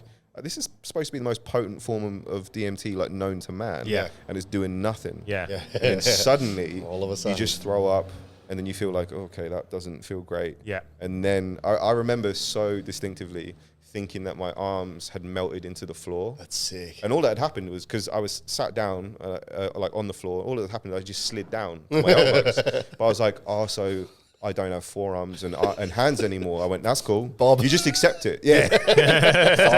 Fucked. You just accept it. Yeah, you just accept it. And this is my life now. Yeah. And I was like, oh no, hold on, this is the thing. So I sat, the thing is, you have very little control over your body, like very little control. Yeah. But you're 100%, I guess, lucid, like, when you see the hallucinations, you don't go like, oh, I can't touch this. Like, you know that they're not real. Okay. But you also know that there's fucking deep meaning behind these things. Yeah. And you kind of go through that, and then the crazy thing is that once it's done, it's done. Like there's no hangover or anything. And again, I've never done cocaine or heroin or any of this fucking shit. So Same, but you can find reviews on danieldelby.com. But I didn't know, I had no reference point as well, so I didn't know how long this was going to last. My heart felt like it was going to explode in my chest. I was How like, long did it last? I think the whole experience probably lasted for about an hour. Oh, wow, that's it. Yeah. It might have been a bit longer. I mean, this is a long time ago too, but I feel like maybe around about an hour. And then I just remember thinking once it was done, it was, you know, it's like someone just went, okay, it's all gone. Yes. Yeah. Apparently that stuff stays in your system for a really, really long time, like months and months after you've done it. Like you can be detected on your hair and shit. But I was, I felt fine. But so what did you see in that first hour? That first hour, it was basically like a snake, just a massive snake, telling me that that it was my devil, that it was my mother. And was it meant to scare you, or did you go, "Oh, hang on a sec, like I'm not scared of this. This is something I have to face"? What was your brain doing at the time? I remember thinking that I've got stuff that I haven't dealt with, that I think that I have. Yeah, because I wasn't ready for any of it, and I was a emotional mess. I choked up just telling you that. Yeah, like I was an emotional mess, and I always thought like, I'm fine. Yeah, you know what I mean? I was like, I'm fine. I don't need. This is, we'll talk about this later. But that's very interesting. And then so, how many times? Because you did it three. Did it 3 times because the shaman said you got to do it 3 times. Okay, and so was the snake telepathically telling you this stuff? Yeah, or was it? As I remember, it was like su madre. It was like speaking in Spanish, and I was like, I don't really speak that good Spanish. I don't know if this snake. I don't know if this snake is tapping into part of me, or if there's someone else out there going, "This is a Spanish-speaking snake." I was like, "It's quite impressive." Lord. I wonder if the snake knows Quechua. How come I was speaking Spanish? Do you have any Spanish in you? Well, I mean, I'd been in South America at that point for probably about 8 months, so I knew, you know, you have the conversational shit that comes out. Yeah. So I had an understanding. I don't speak Spanish. So it's that's so trippy. That sounds like speaking Spanish, but you're understanding what it's saying. Yeah. That sounds like Ron Burgundy, and his dog's talking to him. Yeah. You know, I don't speak Spanish. Fucking hell. Oh, fuck. So, all right. So you've got a Spanish snake. That's the devil and your mum. Yeah, apparently. Saying, and do you get like, does a shaman talk you through what you experienced the first time, or is it? Yeah, he's speaking Spanish. The shaman knows fucking nothing about me. Yeah, okay. Like, he doesn't know, because I don't even know that this is proper trauma at this point. Okay, you know? I just feel like, I got through the first part of my life and didn't die. You know, I got to a point as a young teenager where I was like, it's probably safer to live on the street than it is to live in this house where these people are like starving you and beating you and locking you in fucking cupboards. I was like, you need to just leave. Yeah. So I always felt like once you can get over that, you can do anything. That's how, like, you know, I found it, everyone's different, right? But I found it quite easy to go from homeless to cleaning up a little bit, staying in people's houses. I used to break into my school and stuff and sleep in the gym and things because it was just a safe place to be. And then getting a job, like I got a job in a pub and then worked my way up to be a manager in like about 18 months. So I was getting good money and I had a place, like I did it all really quickly, did it by myself. And I was like, so all these other fucking lazy bums, no, but just I mean, need a bit of motivation, eh? I was like, nothing can touch you. I felt invincible. Like after I did all that, I thought nothing. I've can done touch that. You. Yeah, I can do anything. And then the ayahuasca was a bit more humbling in that sense because it was just like, you've done well, but look where you've been. I still, you know, didn't really do anything after that. I just processed it myself again, but with a bit more forgiving and tried to be a bit more forgiving of them, a bit more forgiving of my sister. I had a lot of issues with the fact that like she left. That happens a lot, hey, when the 2 kids and then one leaves and the other one just pops all of it. Because I was like, if the roles were reversed and I was 4 years older, I wouldn't have left. Try to take it with you. Yeah, I wouldn't have tried. I just would have. I would have done especially knowing what it was like, and then not knowing how bad it would get. Yeah, I know she can't know, but it got a lot worse once she left because all the attention was then on me. Yeah, so I was like, I wouldn't have done that. I want to touch on that in a sec, but I'm going to go back to the ayahuasca thing because the processing that you're doing without fucking Jordan Peterson or without a guide or without reading or without knowing, that's all like your own David Hughes psychology method? Or had you read about how to process? You're just doing it on your own? I was just winging it. I only did ayahuasca. That whole forgiving thing, has that come on from ayahuasca, or is that just you going, I need to? That came on instantly from ayahuasca. Right. Because I started to, obviously, when you see your mother, when you don't know what she looks like, but you've seen it in this like devil form, you realize that you have, dehumanized her all of your life because of everything that you've been through. Yeah. And so when you're faced with that, you kind of have to work backwards and go like, well, let's have a look at, maybe she was really young. Maybe she never got the help that she needed, which clearly she didn't, because she was addicted to just about everything. And had awful people in her life all the time because, like I said, just a string of partners, and they were all just as bad as each other. So like almost empathetic towards where she had, how she got to that point. It sucks. And where she might be now. That was the other thing. Like every now and again, I'll try and Google her. I can't find her, but I'll try and like Google her because I don't know I know her name, but I don't know her other names. I don't really know anything about her. But every now and again, I'll just try and search and see if I can find, like with key names now with Google searches, it should be easy, but I haven't been able to do it. The likelihood is she's probably dead. Yeah. She's probably dead, yeah. Which again is something else that I have to come to terms with, that if at any point I wanted to like properly forgive and talk, I can't do that now. And I can't do it because... Well, you can, because it's just not her hearing it. You can forgive her within yourself. But I mean, I can never sit down with her. Yeah. And that then comes down to a bit of an ego thing where I don't need her there to do that. Yeah. You need to accept that. Yeah. It always feels better if you can tell someone, I forgive you, even if they don't take it, you're like, well, here. But the true release and the true forgiveness is when you have let it go within you and you don't need them to know that. You just know that within yourself. That and I think that was the other thing. Like there's a big part of me that wants like my mum and my dad to know where I am now. As much as I don't want them to, because that terrifies me. Yeah. Like I write on TV shows. I'm doing fine. Like I'm as happy. I do the thing that I wanted to do, the thing that I said I was going to do with my life. I'm doing it. Yeah. And I'm so fucking happy doing it. Part of me wants to show that off. Yeah. But who's that for? Yeah. Really? Yeah. Because you're very quiet about this. I only hear about the TV shows and stuff just by chance, or it's not like... Pinder had a go at me for that a while ago because you don't celebrate your wins. Yeah. Yeah. Because who am I doing that for as well? Yeah. Do you know Ego serving, isn't it? It is. I do it myself. I sit there and I post something and I go, I've done that. Yeah. For me, like for But ego. I can sit here at the beach and have a great night, a great afternoon. I don't have to film it and say I'm at the beach. Everyone. It's ego serving. I was at Sev's house. And even me telling you this is ego serving, but I was at Sev's house. It's come up organically, but yeah. And he had Cards Against Humanity in his bookshelf. And I was like, I wrote one of the expansion packs for that. What? And he just goes, of course you did. I can actually imagine some of the shit in there, you writing. That's sick. It's one of the easier jobs. Yeah. Because it's just fucking so random. It's like gross blankety blanks. That's me. That's me. Christmas party game that we play. I've never played it. I told because my wife didn't even know that I'd done that, and she was like, "Why don't we have the game then?" I went, "Because I don't want it," and I don't know which one it was. Like, because I think there's quite a few. Yeah, we play Bars Against Humanity at Who's Rum. So we use it as a as a starter point. Or use pay him royalties then. Go on, then. We're gonna have to. You've inadvertently influenced our life. So going back to that ayahuasca, second attempt. Yeah, the second one was just as brutal, but not as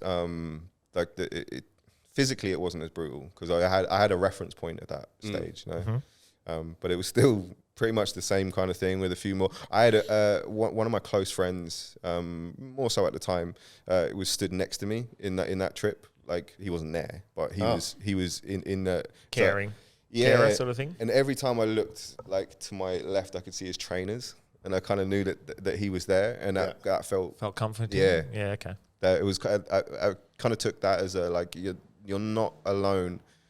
And they were a key part of me probably like surviving a lot of those years too. Hang on, is this real life, his trainers, or you were visioning his trainers? I was just imagining them, yeah. Oh, really? Yeah. He wasn't there. Sorry, he wasn't there. He was part of the hallucination. Oh, wow. But you just saw his trainers knowing that. Yeah. Yeah, wicked. But I think there was a sort of subconscious thing of going like, I know you think you've done it all by yourself, but you haven't. Yeah, like you've had help. You've had support networks. Yeah, you've had support, even when it probably felt like you didn't, and you probably felt like the world was against you. Like the reason that the world wasn't against you and didn't fucking break you is because if you really needed it, you did have the safety net. When you think about the support you've had. Like I look at the other night, I rock up at ECC, Tori says g'day, and he just asked me how I'm going. Yeah. Not like, how you going? Like, how's your day been? Like, how are you going? Yeah. Just checking up on me. I don't see Tori very often. He's a fucking legend. Tori's a fucking gem of a human. He is an absolute. But the people like that, Yeah. like I've got my best mates who check up on me regularly and stuff like that. But that's the sort of support that you forget. Fuck, you've got people like that who just say, "How you going? You're all good," and that makes you feel good. And I guess that's sort of what you're forgetting. That you've probably got people around you that you didn't realize you didn't do it by yourself. You actually had those support networks unknowingly sometimes. Yeah. But yeah, and then my parole officer checks up on me. Did you see anything different, or was it mum's come back for round 2? It was pretty much mum's come back for round 2. Oh, and no dad? No. Fuck. See. And then round 3 was it? Round 3 was far more timid with the hallucinations as well. It was almost like my body had kind of gone like, "Now we're used to this now." Yeah. So there was still stuff, but it wasn't as unpleasant as well. That's the other thing. Like these first 2 were pretty fucking. Like I was just shaking afterwards. I mean, going back to my hostel after the first one, I just cried like a baby. Yeah. It was horrible. Was it a release though, or was it just like a... Yeah, I mean, it was, but it was also like I was just pitied myself. Yeah. Like had so much self-pity. I was just like, oh, woe is me. Yeah. Because the healing process hadn't started until I'd say like a week or 2 afterwards. Yeah. I think I was like on a boat in Brazil and I just started to like really fucking think about it. Yeah. So that's strange because my friend that did it, she said hers was like 8 hours, and she could see like flying over the pyramid. She was part of everything, and just. I really think it depends on your approach. I was so skeptical as well, skeptical, and when it wasn't working, I was just like, this isn't a thing, then, is it? Yeah. And then suddenly it's a fucking thing. But I don't know, maybe if it's enjoyable, maybe if you're having like you're flying over the pyramids or whatever, you'll kind of hold on to it like a lucid dream where you're trying to go back to sleep. Whereas when I was done, I was just like, oh, thank fuck for that. Like we're tapped out. Yeah. So it's one and done. Like you've experienced it. That was your. It's served its purpose, right? Yeah. As in, would I do it again? Yeah. I mean, look, I am interested in how it unlocks certain things in your mind that nothing else seemingly can.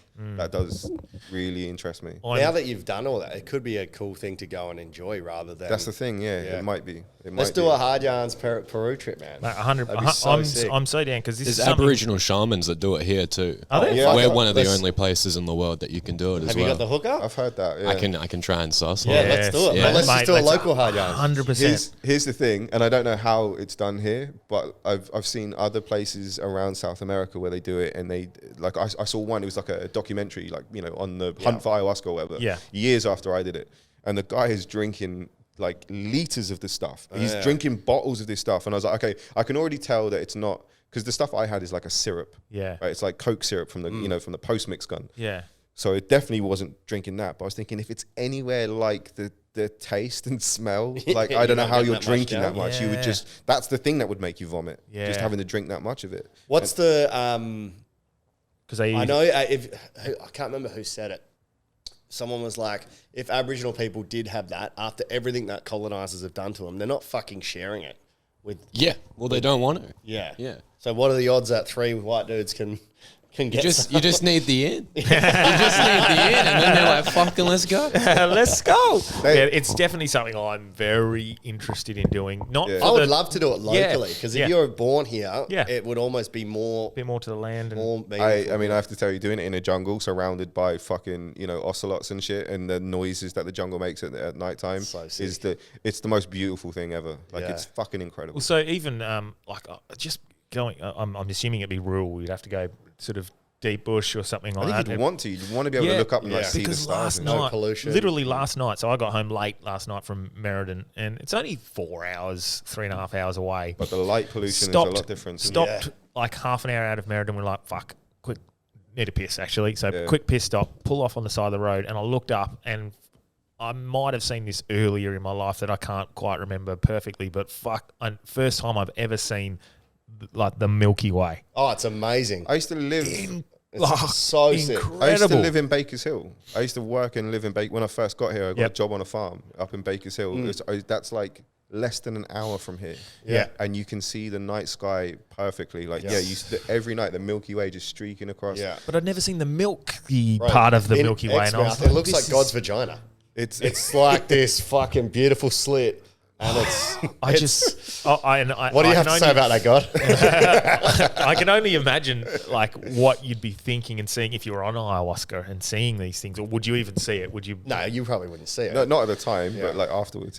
Yeah. But It's so just it's nice. it's something. So I'm definitely very keen on trying. And then I know I put that post up the other day saying I'm ready to bomb on stage and stuff, and I am. Right, yeah. I'm through a lot of my trauma, but I know that deep down there's still a little bit of something. I don't know what it is, but there's something not right, and I really think I need to work through it. So I think that is something I can help. I was thinking about doing a heroic dose of mushrooms. Dave Hughes is dealing with like chronic abuse, being locked in a cupboard, and you're like, oh, I didn't do well on stage. I need to do ayahuasca. No, I'd have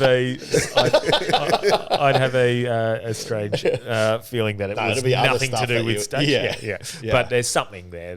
I don't know what it is, but there's something. I'm still not. There's so much to learn about yourself from doing stuff like that, and maybe you got it from mushrooms too. But like I learned that like whatever the feeling that I have at the time is never going to stop me from doing the thing that I need to do. Yeah. Like if like on stage, like I'm always anxious and nervous as fuck before I go on stage. And if I can't overcome it, I'll just do the thing while I'm anxious and nervous. Yeah. But I'll still do the thing. Yeah. If I'm sad about something, hopefully I can get past it. But if not, then I'll just do the thing while I'm sad. Yeah. Probably makes it better. Well, it's again, you just learn more from it, don't you? And because it's always impermanent. Like you're not going to be that way forever. So at some point you'll move past it. But if you let those emotions or experiences always get in the way, then you're going to end up doing fucking nothing. Yeah. Yes. They rebranded the cheese to Cheer Cheese. Cheer Cheese. Cheer. Yeah. So, Gareth that's Ted Danson. Gareth McKinnon's resent his thing. Okay. Oh, let's have it. Okay. Why is he listening right now? No, I messaged him saying, can you resend? Just to break up. Hang on. Should we break up the seriousness of the chat with this? Maybe. I don't know. Because I want to hear about your year on the street, man. Oh, as yes. a 15-year-old. Well, could that? Yeah. Okay. I need a wee as well. What do you want to do? Do you want to break it up? I'm fine. What do you want to do? We can talk about the thing. I want to hear life on the street as a 15-year-old. Sounds scary as fuck. I need to go for a wee. Please don't go too deep on it. Oh, okay. We'll wait for you to come back. Let's play the joke. Let's play the joke. I want to hear the joke and then I'll go for a wee and then you guys can digress. All right. Like a duck to hot water, Wayne Carey has found himself in more trouble, this time controversially stating that a substance found in his possession was anti-inflammatory powder. The irony of this is that normally when Wayne Carey is around anti-inflammatory powder, it's in the handbags of young women to medicate them after he's recently beaten the shit out of them. Jesus Christ. Fucking well, it's probably on point. It's probably true. Yeah, you should probably screen those. But we're not going to hide the fact that Wayne Carey beat the fuck out of his missus and glassed her in the face. Yeah, in the States, hey? Yeah. Good, Gary. Gareth. Jesus So the winner of this week is Cody Lynch. Yes, that was great.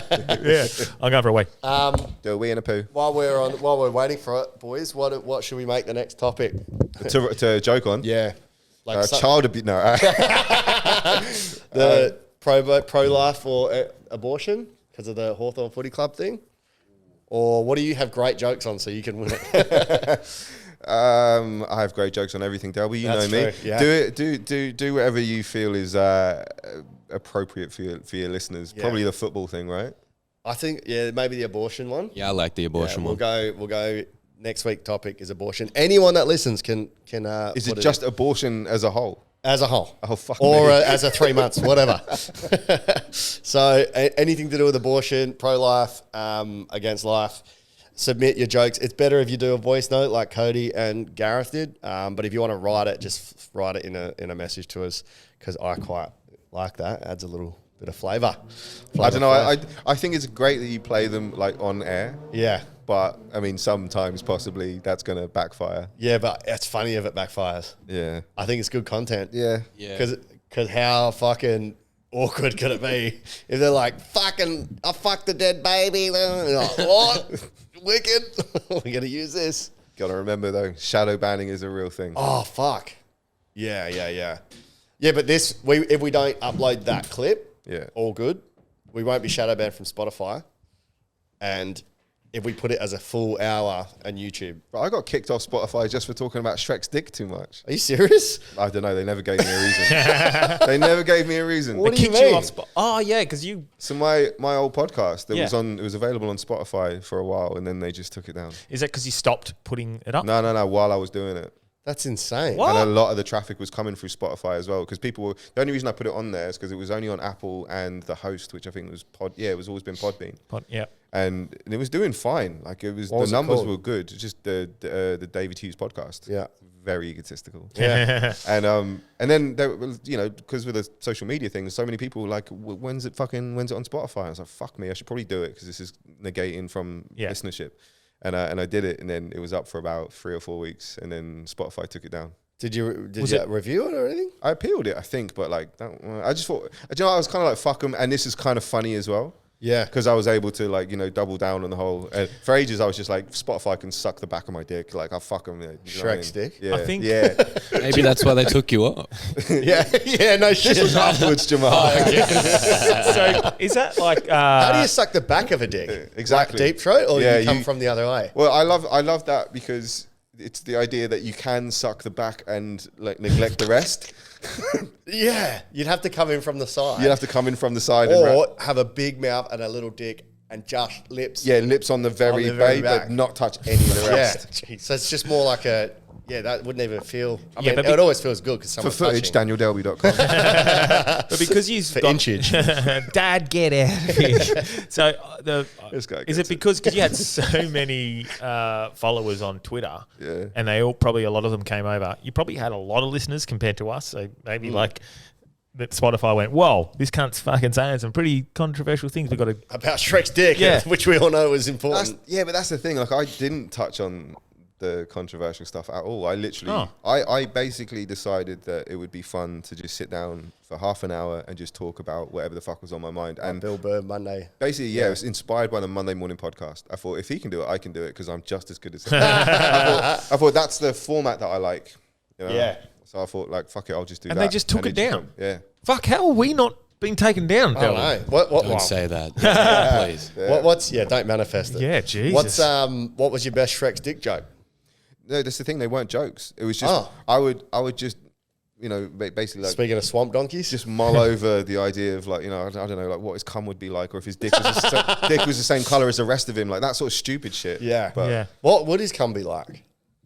I think Green? I think Slime. like White? a thick green milkshake. Like the Nickelodeon Kids' Choice Award. Sticky Lodian, boy. Dickelodeon. Oh, fuck, bro. But that's weird. You guys are gonna have to remove this, Or they'll remove that. Yeah. Oh, fucking Jesus. Shrek's dick, eh? That's surely he'd have white spunk. Everyone else has white spunk. I know it makes sense, but I went with green. I'm sure I went with green. Yeah. Yeah, definitely green. And on St. Patrick's Day, even deeper. Yeah. So sack trick. Let's do the life on the street, man. Fuck, we haven't had a homeless person on that we know of. So maybe you've had more. You don't know. Oh, yeah, that's a good point. At 15, in which part of England? Southampton. Is that rough? Nah, it's not that rough, and I knew everyone anyway. So. Yeah. So were you couch surfing, or were you? Sometimes I would just stay at friends' houses, but that always. Did they all know that you didn't have a place? No. Wow. Which is why it's kind of scary. difficult. I was at school as well at the time. And your parent teachers knew? So I think my head of year sort of knew. Yeah. He didn't really push it. I don't think any of my teachers really knew. My attendance wasn't dire. Like I went. That's crazy. You didn't even have a parent telling you to go to school when you went. No, because I got food when I went to school. See, we don't have that at our school, in public schools. Well, I was from a low-income family anyway, so I was getting like the free school meals. So yeah, we don't have that. We get like breakfast club on a Wednesday morning where people donate their time, donate food. We feed the kids. Yeah. Really? If we know that the kids don't have food, there's like, you kind of invite them. Yeah. Like on the down low. Yeah. But there's not a public system that's like, hey, here's school, or like you would still have healthcare as well, being England, NHS. So that's pretty lucky. Yeah. But my teeth were a mess because the snake. Yeah. Well, that's the thing. That was part of it. And her teeth, I don't think were very good as well. Yeah. Probably a thing that ran in the family. I guess Isn't that a thing that runs in England? Yeah, I was just thinking that. No one ever took me to a dentist. I didn't go to a dentist until about 4 years ago. That was the first time I went to a dentist because I'd already built up like the fear and everything. And luckily, the front of my teeth look fine. Yeah. So no one ever goes, "Oh, this guy's got like fucking." I've actually I was going to say I've got good teeth. Like you look at my teeth at the front, they look great, but they were really bad at the back. So I've had to have them just holes in them. I had them removed and then put the bridges and stuff in. Yeah. Way worse than that. Yeah, right. Well, it's just a couple I've got going on, but yeah. But so you decide to pack it in. So obviously, we don't want to relive all your abuse. So you're getting we want you to cry. Malnourished. Yeah. So then you bail. Yeah, I mean, I'd been sort of beaten severely like a bunch of times, like way too many times, to the point where I was like, the next time, like I probably won't survive. Yeah. I was like, this is ridiculous. Like, how fucking dangerous can it be to just not, to live in a wherever? And at age 15, you decided that? 14? Let's see. Yeah, I was about 15. Fucking hell, that's nuts. What a fucking thing for a teenager that's 15 to decide that next time I get bashed, I could die from the person that's supposed to be looking after me and whoever they invite in the home, that it's safer on the street where you probably might get in a fight once a year. Yeah. Yeah. And I didn't get in any fights when I was homeless. Yeah. At all. And then while having to maintain the fact that you're not homeless to your friends. Yeah. Because when you go through something like that, the worst thing that can happen is people find out how you live. When in your head. Yeah. Obviously, it's not a real thing.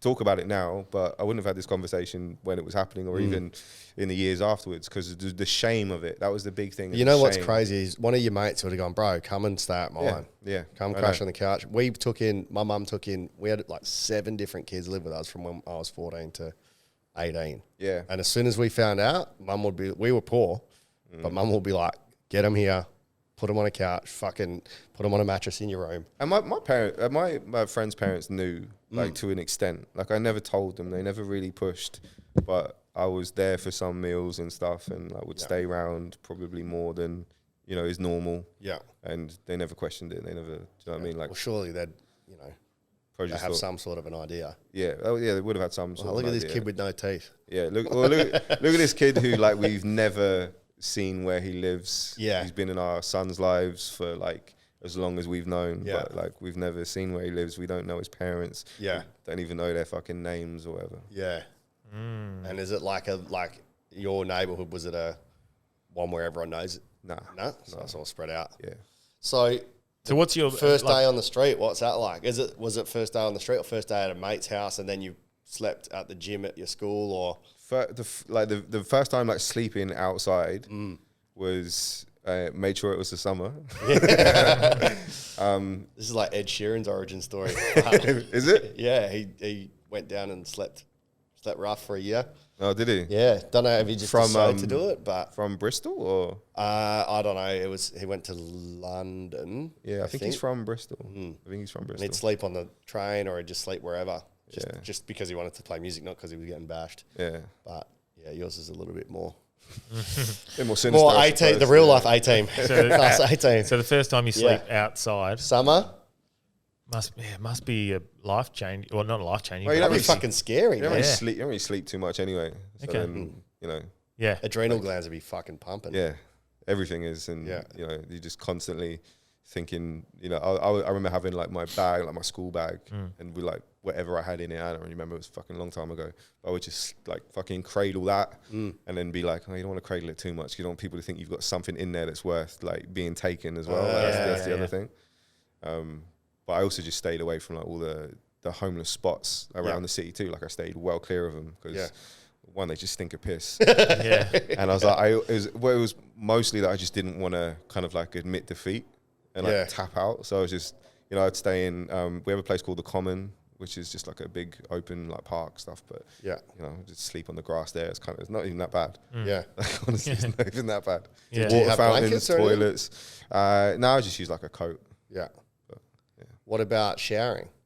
Showering I would do at school, at my gym at school. Yeah. And because obviously you do PE every day, so I just do it there. Yeah.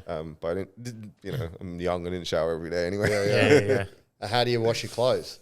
That was tough. Washing my clothes was tough, and there was a pub that my friend worked in when he was a bit older than me, but it had a staff room with a washing machine in it, so I used to use that sometimes. And then when I knew how to get in as well, I just got up the back through the fire exit into the staff room. I just washed them in there. Yeah. And no one like really needed to know. How many changes of clothes did you have? Because if you've got a school bag, not a lot. Yeah. Yeah, not a lot. Fucking hell, that's so fucking insane, man. What was the hardest thing about being that Food. year? Yeah, food. Would you ask people, or were you too proud? Too proud. Never asked for anything. So you just stole it. Just stole the shit. Still, yeah, I stole How it. funny is like that? just an apple or like An apple? Come on, man. but as in like he's a 15-year-old English kid. They don't even have fruit. They're like small things, just like bang. Grab Yeah, it. just like, sausage rolls and sandwiches and shit, like mostly from service stations. Like, I had a friend also called David who didn't need to, but he was just a fucking klepto. Yeah. So he would do a lot of it for me anyway. But there was a Robin Hood, they call him. Yeah, but there was a petrol station that he just knew all the blind spots to, and I would just watch him, and I was like, okay. Yeah, okay. Like, there was places where cameras and mirrors didn't see him, so he would just go to the thing. He had one of these like big sort of, I don't know what you call them, like windbreaker type jackets with the zip across the top. He would just fucking load shit in there. He would go buy like one thing and leave. As he walks out. Yeah. What? What was your I don't want to make light of a pretty horrific time, but what was your best thing you stole? What was the Honestly, chocolate. Anytime I could like steal, because who doesn't like chocolate? I still like chocolate now. Yeah. If I get like a Twix or something, I was just like, boom, this is a good day. Yeah. So did you you didn't do any like begging for money or anything on the streets? No.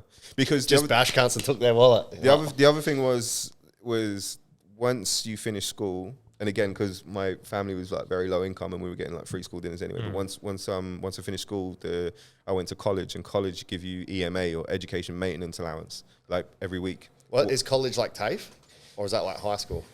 How old? So we finish school when we're 16, and then you go to college for minimum of 2 years to prepare you to go to uni.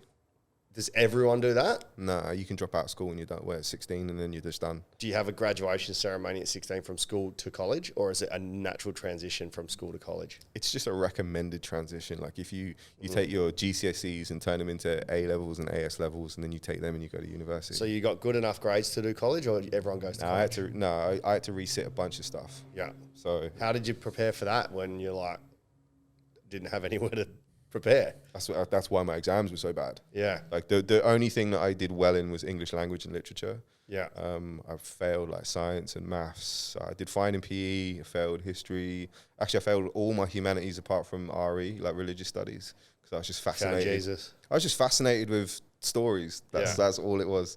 So like Buddhism and Hinduism and all that stuff, and a lot of my friends as well, like from those backgrounds, like Sikhs and stuff. So that was interesting. But yeah, and then when I got to college, I wanted to do, I think, sports science and media studies. Yeah. And I didn't have the grades for them. So I had to have a sit-down interview with them. And they were like, if you redo, I think they just made me redo maths, actually. I think they made me redo maths, and then that was enough. And did you pass the second time? No. So you didn't get in? Oh, no. Well, how do you make up for years of gaps? No, but when by redo them, you retake maths while you're doing your first year at college. So like it becomes you're doing GCSE maths that you would have done at school. Yeah. You're doing GCSE maths while you're doing your Like A-levels. Basically. Yeah. But there's like a stipulation, like you needed maths to be doing these courses, so you better fucking pass. They put you on a fast track as well, so you only get like half the year to do it. Yeah. But I dropped out I actually dropped out when the basketball season finished. That was the only reason I really wanted to go. I just wanted to play basketball. Because at the time, that was like the one thing that I was really good at, and that was like my vehicle. I thought like if anything can save me, it might be this. Yeah. And it didn't, but but I enjoyed it, and it was obviously like with team sports, there's a lot of camaraderie and stuff, and I just enjoyed that element of it. So then once the basketball season finished, I dropped out of college, got a job, and then I went back to college in the second year because I just wanted to play basketball again. And still with not a place to live, or had you found somewhere by that? No, I was fine by then. Yeah. There was so insane what some people can do, man. The resilience is insane. Nowadays, you can't even fucking tell a kid that he's, tell a kid that he's not doing well without him crying. Yeah. You're going to school when you're homeless, man. That's fucking insane. Yeah. College too. And college. Yeah. Nuts. Mate, that's something I had no idea. as well. Yeah, and I feel like I don't really talk about it much. No, we talk commonly. It's not like we're distant friends. No, it's like when there's never really a need to like bring it in. No, of course, conversation. You just at the pub. This reminds me when I used to wash my clothes. So when you like, no place. How does that? I used to suck him off for sandwiches. And if I was real good, he'd give me a Twix. I didn't do that. I used to suck the back of his dick for a cornetto. Mate. Fuck. Cornetto. We used to play the game who could steal the best thing, and there'd be points awarded. Yeah? Yeah, it was wicked fun. I got a Cadbury cream egg, and that was the best steal of all time. You used to have a bit about that? Yeah, because the Cadbury cream egg was on the bottom shelf at where you pay. Yeah. On the top shelf. Oh, so right there. Okay. So right front. So I was like, how much are those? And as he went down, I've grabbed and then timed it as he put the head up, put the egg in the pocket. Yeah. And then I think I still paid for whatever the thing was. That was the key. And the thing that my mate Dave always did was he always bought something. Yeah. And I was like, well, good for you, cunt. I don't have any money. Yeah. I've got this idea that if I was ever homeless, I'd buy, like, I said apples because I'd be like, they're so cheap. I'd just buy a bag of apples. You wouldn't buy them. You'd just go to the store and just munch. Well, I'd definitely go beg. I'd beg $5. If I was homeless, I would be doing mad crime. I say that now, but because what's the worst? You end up with somewhere to stay and fed, and for a petty crime. Yeah. And the best case scenario, you pull the crime off and you've got money or food. I did. But what was your? Yeah, I did a fair bit of bad stuff. Oh, really? Can you share? Do you want to share? I can't really. No? Statute of limit. What about Patreon only? Yeah. And then... we're going to have to leave that part out. Well, I guess the biggest thing, you look at homelessness now, the lack of cash in society must be getting tough. Right. Yeah. I was thinking this recently because I was driving home from school with my kid and he asked me about a guy with a sign. Yeah. And I was like, oh, he's homeless. And he didn't even know that homeless was a thing at that point. I was like, we'll talk about that later. Anyway, I was thinking exactly the same because I was like, I have no cash to give him. I have no cash. Any time I have cash, I give it to a homeless person. If I've got some spare cash, I'll walk past them. I'll give them a bit. But I never have cash anymore. I despise the fact societies running in Edinburgh. I had perfectly good notes, perfectly good money, and they wouldn't accept it. Oh, that happened to me in New York. I'm like, this is fucking legal tender. Oh, sorry. You mean shops? Yeah. Pubs. Oh, I thought you meant the homeless. No. Oh. Everything is like 80% of places is card only, and it was fucking infuriating. Yeah, you've got the money. You're like, this is legal tender, and they're like, we don't take cash. I won. Like, what the fuck are you talking about? I won $1,000 at the Comedy Lounge for that reel thing. Yeah, the most viewed reel. What was it? Which one was it? I don't know. Oh, it was one of my many. One of them. And that one I can't remember which one it was. 100,000 views though. And I'm going to win again this month as well, it looks like, because one's got 75 and everyone else between them have probably not even got 10. Anyway, I need a gig more. But the $1,000 cash is the first time I've had actual cash. So I just had it in my car and I was using it to pay for like petrol and stuff. I thought you were going to say I was giving it to the homeless. I'd love to say I was doing that. Like, can we edit that? I was just driving around flinging it at homeless people. I mean, I used to be homeless, but I fucking hate them. I piss on them all the time. No. At least suck me off for the sandwich. Oh fuck! No, but having the cash, I was pay for petrol or stuff, and sometimes people be like, "Oh, yeah, what do you mean? Oh, yeah, it's fucking money." Yeah, when we do the quiz and I got cash, I feel weird. I love it. I apologized last time I gave someone cash. Allegedly, I'm sorry. Allegedly, we get cash. Cash is the best because you don't have to fucking declare it or pay tax or GST. If someone pays in cash, no one does that for DanielDerby.com. Just for my sexual favors. But yeah, fuck, man. That's it's a big bugbear of mine is that they won't take cash. Yeah, I thought you meant homeless because I tried to do that in New York. I tried to give a homeless person cash and they said no. Nah. Yeah. And I was like, mate, like it was Christmas Day, New York City. It's fucking cold. It it was an elderly lady. And I was like, She wanted some dick. She was really like shaking and like cold, and I was like, here's $20. Like, it's just take it. And she was like, no. Well, maybe she wasn't homeless. Maybe she was just an old lady that was cold. No. I'd seen her. Did she have a square? I don't understand. No, I'd seen her begging on the corner before, but maybe that just made me think, that there might be set spots where certain homeless people can. She probably was giving them her PayPal. Yeah. Or she's probably either it's Christmas and didn't want it. Yeah, lots of different things. Did you look particularly down on your look? Yeah. Maybe she was like, I can't, mate. I can't. I can't. No, but it's that whole like no cash in society. Yeah. No people. It's I don't know. I'm sure this skit has been done, and if not, we're definitely filming it. Like, I got no cash. Oh well, I got a little FPOS machine. Has it been done? As a joke about it, yeah. I think Mike G or Amos do a joke about them pulling. Oh really? That pay thing. Okay. Yeah, it was so funny because me and Max Shane ended up riffing one. Yeah. We were doing Who's Rhyme at fucking. What's it called? Tuesday. No, what Charlie Moon's thing where we go freestyle? Jam Jar. At Jam Jar. And this homeless dude came up to me and was like, hey man, have you got $10? Yeah. And I was like, $10? Yeah.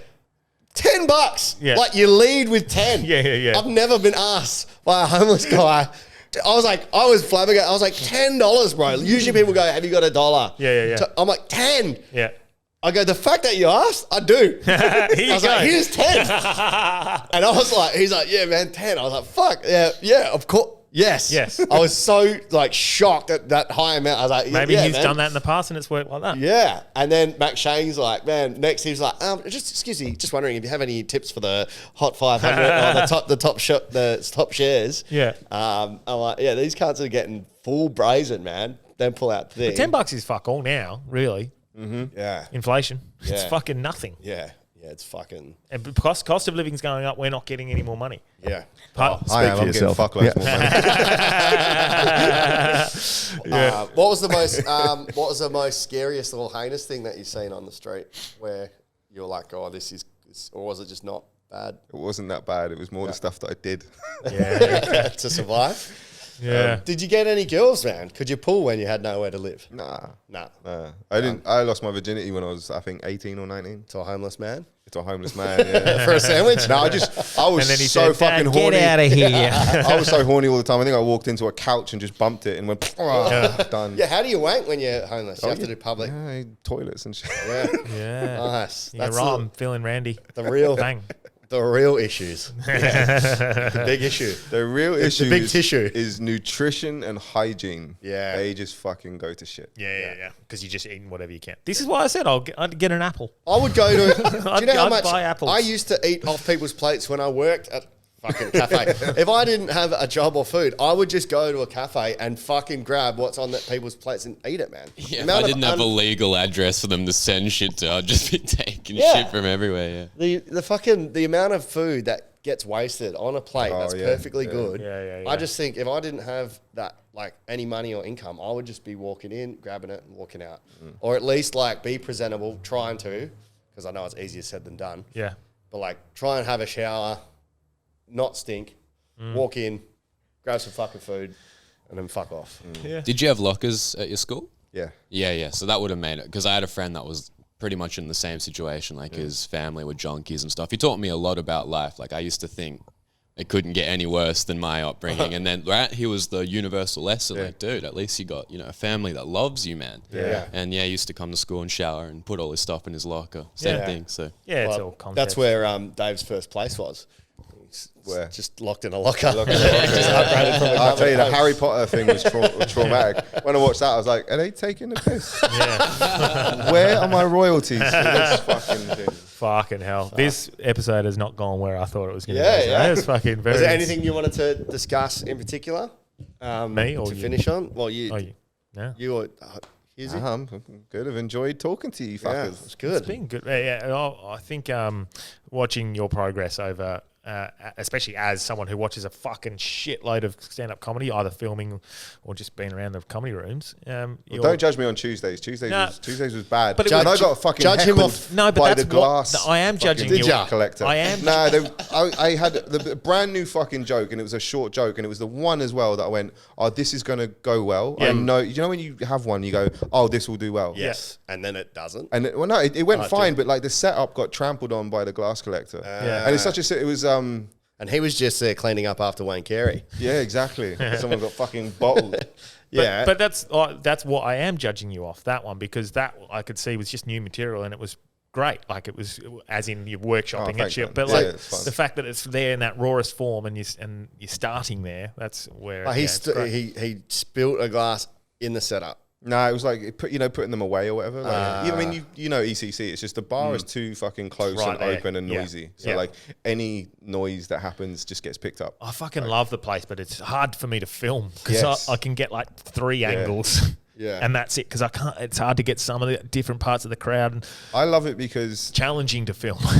You just make yourself do the new stuff. So I love it for that, and then I love it for. It's like the only other room that I can compare it to is the Frio factory, in the sense that if something works there in both of those rooms, it's probably going to work everywhere once you've like tightened up a little bit. If it doesn't, because they give you no grace whatsoever. So if it doesn't work in those 2 places, you're like, oh, this needs. And if it doesn't work at the Gong, it's it's never working anywhere.